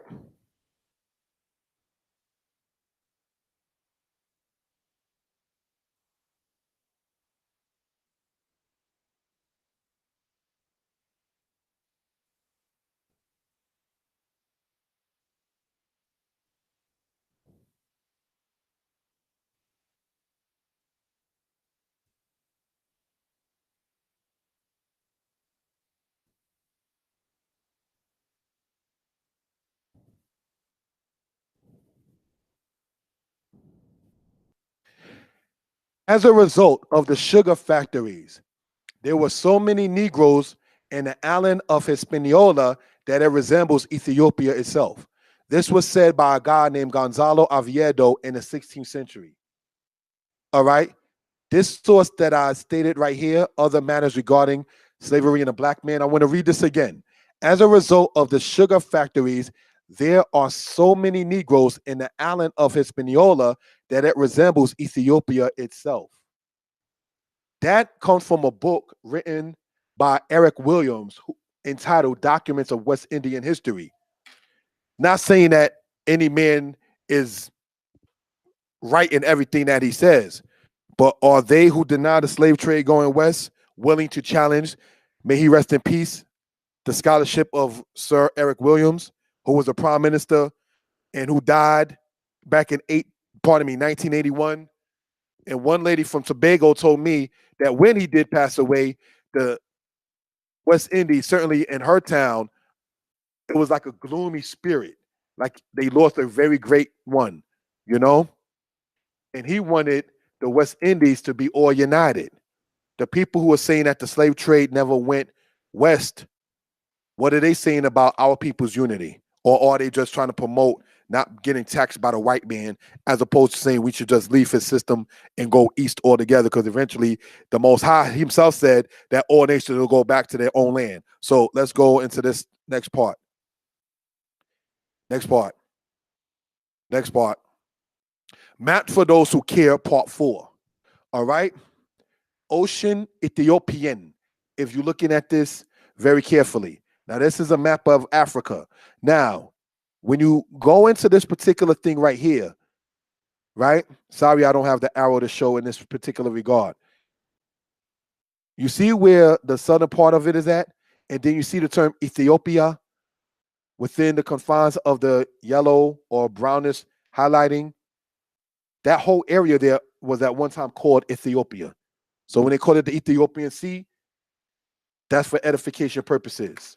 So the island of Hispaniola is said by the Europeans there, due to the sugar factories, that the people in Hispaniola look as if they came or are from Ethiopia itself. The same thing said of the Israelites. Israelites were said to look like Ethiopian. But I wanted to point out that the guy said, due to the sugar factories, the people that was brought there to deal with the sugar in the islands were people taken out of Western Africa. Let's go on. Negro land, 1736 map. You see right here where it says Negro land, and then south of it says Guinea. This is where many of the people were taken from and then shipped over as captives to the Western Hemisphere. So this is something we want to point out for reason and purposes. Negro land map, yet again. Next slide.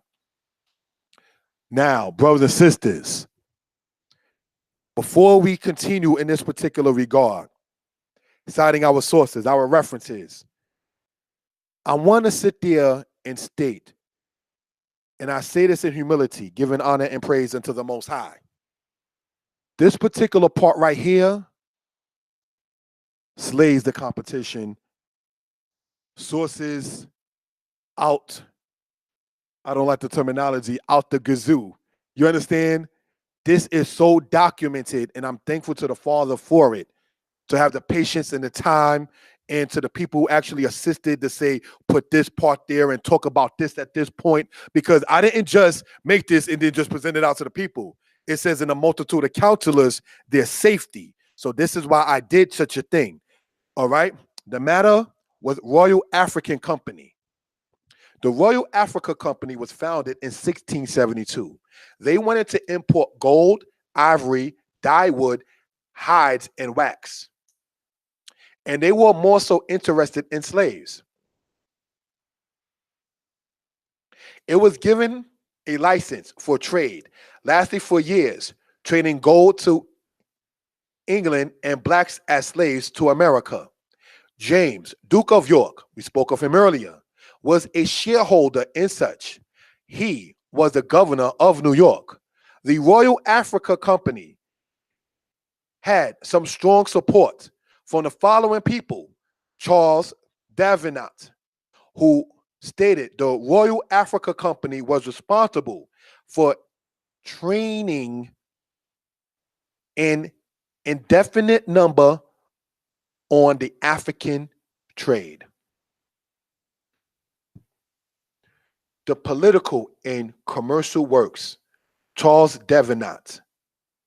When you look this up, brothers and sisters, this is a person who spoke about the slave trade himself in his diaries, in his essays that date back before the 1800s, brothers and sisters. These are things that we're talking about. You can look up Royal Africa Company. You can look up the name Charles Davenant, and you can sit there and begin to see why we're saying what we're saying. Next slide. The matter with the Royal Africa Company, part 2. In the 17th century, that's the 1600s, more than half of the income in the Royal Africa Company derived from sale of slaves. 24,000 from the land of Liberia, 14,000 from the Gold Coast, 10,000 from Angola and Senegambia each, 6,000 from Benin. They were mostly taken to Barbados, Jamaica, Nevis, and the rest sold to the Spaniards or the or the English North Americans. All right. It says concerning the Royal Africa Company in the 1700s, right? In the 17th century, which is the 1600s. All right. The people who were taken as captives were mostly taken to Barbados, Jamaica, Nevis, and the rest sold to the Spaniards or to English North Americans. This is what we want to point out for edification purposes, brothers and sisters. Many blacks as captives were brought to what is now Manhattan from Madagascar. The number may never be known. They were brought by pirates. Brothers and sisters, a lot of people say the spirit that you see in Jamaica for some of the stuff, like maybe some of the crimes or violence, is because an elder from Jamaica told me this, that Jamaica used to be ran by pirates. You understand? And that some of the black people, they adopted the spirit of that, like that wild kind of spirit, you might say. You understand? So getting back into this particular aspect, brothers and sisters, when it says many blacks as captives were brought to what is now Manhattan from Madagascar. Who's to deny that the pirates were trading people off as slaves? You're a pirate. Why wouldn't you do it? What law code of the pirates would stop them from doing it? The matter of the Royal Africa Company, part 3. A gentleman named Frederick Phillips had blacks as slaves in what is now Yonkers, New York in the 1680s and prospered in the 1690s. The Royal Africa Company traded over 15,000 blacks as slaves in the 17th century. George Watson of the Bank of Scotland with Michael Kincaid and James Fawkes of the London-based Scottish firm all had a hand in the Royal Africa Company and the trading of blacks as slaves. All right. So what are we talking about in this particular case right here? George Watson College is right here in Scotland that you see there on the right-hand side. Brothers and sisters, that college was started by the trade of people as slaves. That's how they got the money to help start that. So we already went over Brown Brothers Harriman and what happened in New York. And now we're talking about European places that was actually made to be successful due to the slave trade. All right? So let's go on, if we will, to the next part. An aspect of the Middle Passage. Along with their human cargoes, crowded, filthy, undernourished, and terrified out of the wish to live, the ships also carried an invisible cargo of microbes, bacilli, spirochetes, viruses, and intestinal worms from one continent to the other. Europe brought smallpox, measles, gonorrhea, syphilis. The Africans brought yellow fever, dengue, said by some, malaria, yaws, and leprosy. So this is something we just want to point out for edification purposes concerning this kind of matter right here. All right, an aspect of the Middle Passage. Next slide. An aspect of the Middle Passage, part 2. Smallpox was feared more than other diseases. Captain Wilson of the ship Britain lost more than half of 375 blacks as slaves to smallpox. On the Nightingale, which was a slave ship, on its second voyage, about 150 blacks as slaves died chiefly to fevers and flux. Out of 250, only 100 lived. So let's look at this. Smallpox was a disease that can kill you. Now, this is a picture on the right-hand side that was painted by the abolitionists. The abolitionists, you may say, were two-faced in certain cases, but the point in showing their picture the picture that they made, did the abolitionists have any reference to say that there were no slave ships?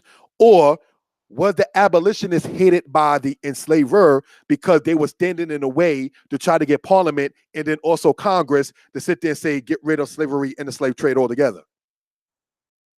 Brothers and sisters, there would have been no movement called the abolitionists if there were no people that they were not trying to abolish. So let's go on, if we will, to the next slide. Slavery and the abolishment of such. In the British West Indies, slavery was made illegal in 1834, even though it stated that it didn't end to 1838. In the United States, slavery was made illegal in 1865. In the French West Indies, slavery ended in 1804 until 1814, when Napoleon Bonaparte reinstituted slavery for the French-controlled place. It was abolished in 1848 eventually. In Brazil, slavery was abolished in 1888. Mississippi did not abolish slavery until 2013. Drops mic. Did you know that, brothers and sisters and elders included? Mississippi did not abolish slavery legally until the year 2013. Brothers and sisters, I got Facebook posts that go back to 2010. You understand? 2013. My daughter was born in 2006. So looking at it in this particular aspect, we have to begin looking, see, hold on. Mississippi did not turn in her papers to be listed as a place where slavery is to be made illegal until 2013. So much for the idea that slavery didn't happen, because we're talking at this point legal documentation. Let's go on. The presidents and slavery. George Washington had 317. Thomas Jefferson, 600 or more. James Madison, 100 or more. James Monroe, 75. Andrew Jackson, 200. Martin Van Buren, 1. William Harrison, 11. John Tyler, 70. James Polk, 25. Zachary Taylor, 150. Andrew Jackson, 8. Ulysses Grant, 5. Brothers and sisters, these are 12 presidents of the United States that either during their presidency or prior to their presidency were slaveholders. Let's look at some of them. Washington, first president. Madison. There is, brothers and sisters, a school named after him in New York. Andrew Jackson. There is a school, brothers and sisters, named after him in New York. I want to state, brothers and sisters, that when you look at the right-hand side, Andrew Jackson there should be Andrew Johnson. All right? That was just a typo on my end. Andrew Jackson having 200, Andrew Johnson having 8. All right? So just want that to be noted for edification purposes. And Ulysses Grant is the guy that's on the American currency, as well as Andrew Jackson, as well as George Washington. And I'm going to go there and say that Lincoln had slaves because his wife, Mary, had slaves, and a man and his wife were one. So what she has, you have George Washington and Thomas Jefferson. All right? George Washington, Thomas Jefferson. James Madison, James Monroe. Andrew Jackson, Martin Van Buren. William Harrison, John Tyler. James Polk, Zachary Taylor. Andrew Johnson, Ulysses Grant. Let's go on. Queen Isabella of Spain, 19th century. This is the queen who ruled Spain when the situation with the Amistad occurred. She wanted to have the Africans put back into slavery and to have them never freed. All right? This is Queen Isabella of Spain, a woman that was heavily involved within the slave trade. All right? This is Queen Elizabeth I. She was the queen who supported John Hawkins in the moves he made in the 16th century. All right?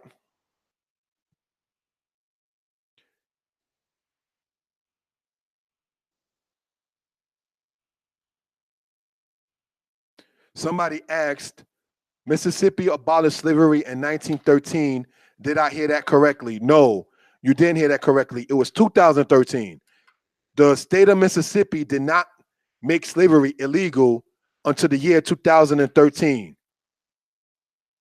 Not 1913, but 2013. And this is now the year 2018. Next slide. Havana slave list dated to the 18th century. All right? Who you looking at there, brothers and sisters, is Charles IV, the King of Spain. This is a list of slaves documented in Havana, which is Cuba. You can look this up, and this is dated to 1791. The King of Spain at that time, brothers and sisters, was a guy named Charles IV. Let's go on, brothers and sisters, to the next slide. Spanish slave ship recovered. This is said by archaeologists to be the remains of a shipwreck in 1841. It was an illegal slave ship heading toward Cuba. It was called Trovador or Trovadore. So I just want that to be noted and stated there for edification purposes. All right. Next slide. Slave houses in Louisiana. What you're looking at there on the left-hand side is part of it still standing to this day, and part of it on the right-hand side still standing to this day. All right. So this is something we want to point out, brothers and sisters, for, as stated, for edification purposes. Next slide. Delphine Lelore of Louisiana, 19th century. In 1834, her home was found with over 5 tortured people, and this was confirmed by a judge named Jean-Francois Canon. Now, I may be pronouncing the name wrong. If such is the case, I apologize. She escaped to France and eventually died at the age of 62. So Louisiana, as we stated earlier, all right, was operated by the French for a great length of time. All right. In the 19th century, which is the 1800s, that's saying 1834, you had it to where, brothers and sisters, this woman's house was raided and found to have all kinds of people being tortured and have their limbs cut off and sewn to other parts of their body, and so forth and so on. All right? Let's go on. Oh, somebody said, Torah, that's even worse. It even gets worse than that. We didn't finish this PowerPoint yet. We're going to show how worse it got. Slave houses in Georgia, Bostwick. General Tecumseh Sherman of the Union Army took over Atlanta in September of 1864. He is the one who made the famous 40 acres and a mule to the slaves, which we know did not happen. All right. Next slide. the paperwork in a book regarding the slave trade, Negroes for Sale, by John and Thomas Manfon. The cargo of the ship Venus, Captain Buncombe, conflating,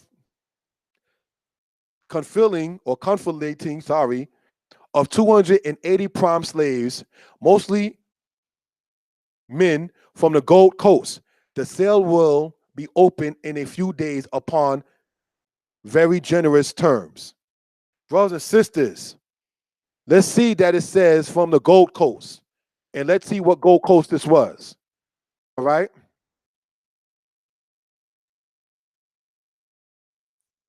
See? Gold Coast. Right here. The Gold Coast colony. So now, you see that, brothers and sisters? Gold Coast. And according to this, which was an advertisement for a slave auction, we see what? Mostly men, because I can't make that other word out, from the Gold Coast. Mostly stout, perhaps mostly, right, because F used to be S back in Old English. Mostly stout men from the Gold Coast, and we already shown where that Gold Coast is at. The sale will be open in a few days upon very generous terms. In a book that I speak on in the slave trade, you can get this book online, all right? It's called Deuteronomy 28, 15 to 68, The Condition of the Blacks, all right? So that book, the information that we see in this PowerPoint is not to be haughty, nowhere in comparison to the information that's contained in that book. This is just a PowerPoint, so in the book, it goes in much more in depth. And that book, you can get online on Amazon, okay? Let's go on to the next slide. Aaron Lopez in A Tale of Slavery in the West, all right? Let's go on, brothers and sisters, for edification purposes concerning this matter.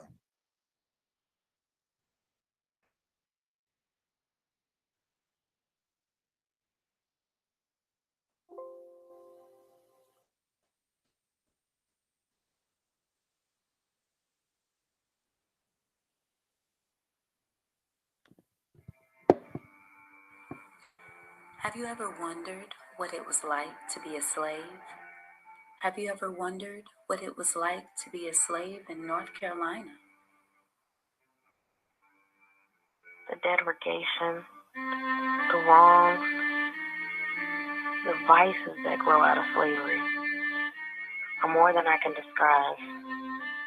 They're greater than you would willingly believe.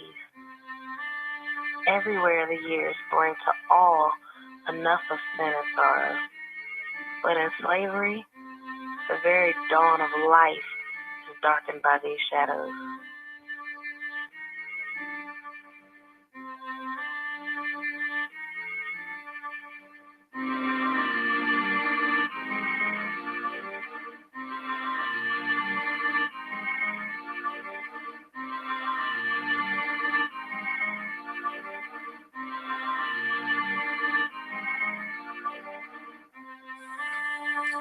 Harriet Jacobs was born a slave in Edenton, North Carolina.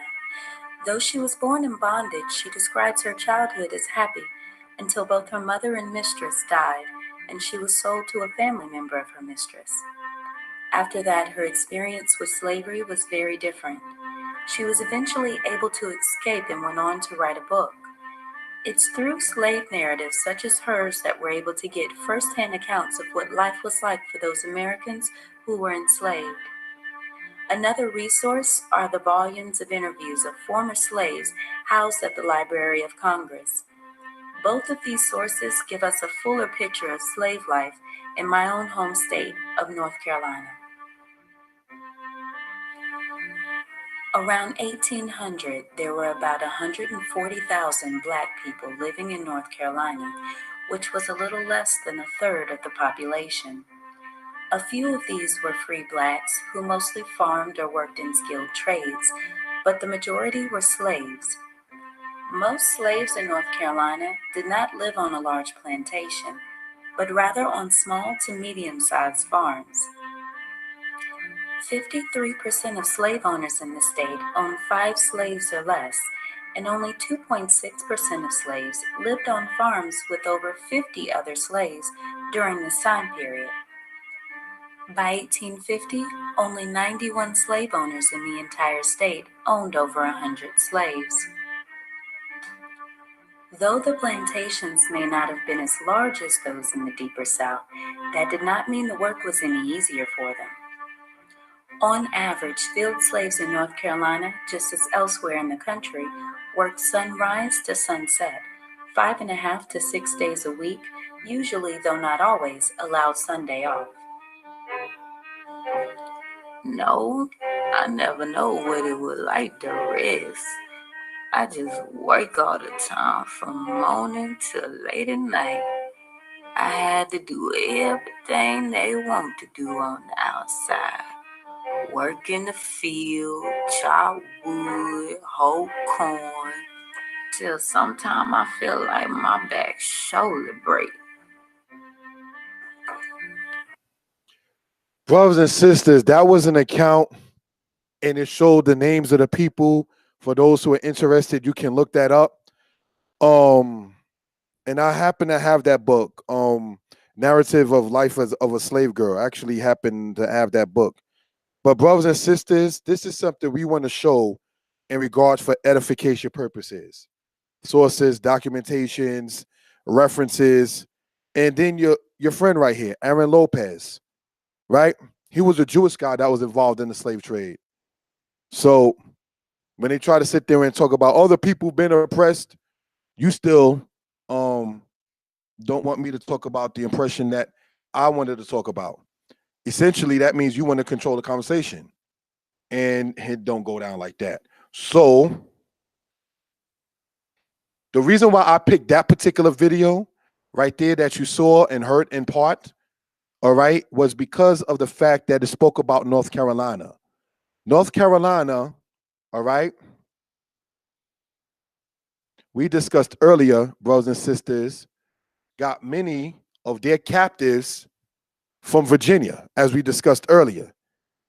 Many of the people that were captives in Virginia were brought there by the Dutch when they was captured by the Portuguese. Many of the people that were captives from the Portuguese, later on captured by the Dutch, came from Angola. According to Rudolph Windsor in his book, many of the people that was taken as captives from Angola go all the way back to the 12 tribes of Israel. So let's go on to the next slide, if we will, for edification purposes. Just getting warmed up. Let's go. All right.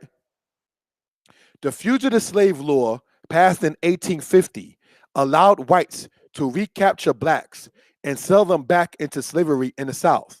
Many blacks in Boston were put on alarm concerning this, and many blacks migrated to Canada. This was an actual flyer that went out saying what? Caution, colored people of Boston, one and all. Watchmen and police officers of Boston, kidnappers and slave catchers. Keep a sharp lookout for kidnappers and have top eye open. Dated to April 1851. All right?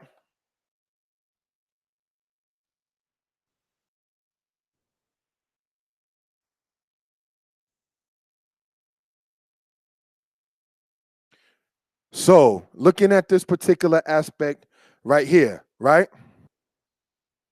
When it says caution colored people of Boston, kidnappers and slave catchers. In the 1850s, as we went over earlier, the people were allowed to go and capture people that were freed and sell them back into slavery. Let's go on to the next slide. As we stated, just getting warmed up. All right, let's go. Shadrach Minkiz, let's go. Shadrach was born in slavery in 1814 and died in 1875. May he rest in peace. In 1850, he escaped slavery and went to Boston, then eventually to Canada. So I put this right here as one of the sources concerning that particular aspect. Who is it? Anthony Johnson of Hayden Lewis. Let's go. Brothers and sisters. The first slave owner in America was not only a black man, he went to court and demanded it. In 1654, it was time for Anthony to release John Kaser, a black indentured servant. Instead, Anthony told Kaser he was extending his time. Kaser left and became employed by the free white man Robert Parker. Anthony Johnson sued Robert Parker in the Northampton court in 1654. In 1655, the court ruled that Anthony Johnson could hold John Kaser indefinitely. The court gave judicial sanction for blacks to own a slave of their own race. Thus, Kaser became the first permanent slave and Johnson the first slave master. See, the reason why I went into this particular thing called a meme, we're going to break this meme down again. This has been done before, but we want to do this again. First off, this man that you're showing in the picture, is this Anthony Johnson or is this Hayden Lewis? I want to ask that for edification purposes. All right, where it says of, supposed to say or. Who is it, Anthony Johnson or Hayden Lewis? Let's go. Looking at this right here, this is a famous meme that went around. And they start talking, brothers and sisters, in regards to saying Anthony Johnson sued Robert Parker. How did Anthony Johnson, a black man, get the name Johnson? Question one. Then it says in 1655, the court ruled that Anthony Johnson could hold John Kaser indefinitely. The court gave judicial sanction for blacks to own a slave of their own race. So apparently, we need to sit back and look at this. Anthony Johnson is said in this meme that you see here on the left, this is all over YouTube, all over the internet. People have actually come to me who are black people saying, oh, you're talking about the slave trade and this and that. Look, there was a black guy doing it. But we have to ask, is this truly Anthony Johnson that is in the picture? Or did they just take a picture of some Negro and just throw it up there? Reason being is because if Anthony Johnson, according to a book entitled Slavery in the Making of America by Horton and Horton, Anthony Johnson died. He was no longer alive after 1670. He died in the year 1670. So if he died in 1670, how did you get this picture of him? Question was never answered. But when you want to sit there and don't want a black man to talk about black history, black culture, black origin, and so forth, you're going to try to sugarcoat it, you know? Because I'm going to say this, and I say this in no disrespect. You can't love the oppressor and the oppressed. All right? So let's understand that. Anthony Johnson, the pioneer of American slavery. And then it says what? Thus Kaser became the first permanent slave, and John the first slave, and Johnson the first slave owner. This is dated even in this to the 1650s. So you may want to look up, remembering that, John Punch. Because John Punch dates back being a permanent slave in the year 1640. See, they really think, and I say this in no disrespect, they think niggas don't read. And that's how they call you. When they want to sit there and pacify somebody else, the Irish, they were kids, the Chinese, do they tell other people to stop, quote unquote, whining? Oh, they got over it. So should you. If a Chinese man want to talk about the oppression with them in Japan, I can't tell him that he shouldn't worry about it. It's not my place. And just the same, it's not your place to tell a person of color, so-called black person, that we should not talk about when we want to talk about history. That's why there's people called historians. There are some people who do this for a living. You don't tell the person to not do so. You understand? Next slide. John C. Calhoun in Beaufort, South Carolina. John C. Calhoun spoke of the South having to preserve the institution of slavery. He worked in the Senate of the United States in the era of Andrew Jackson. John C. Calhoun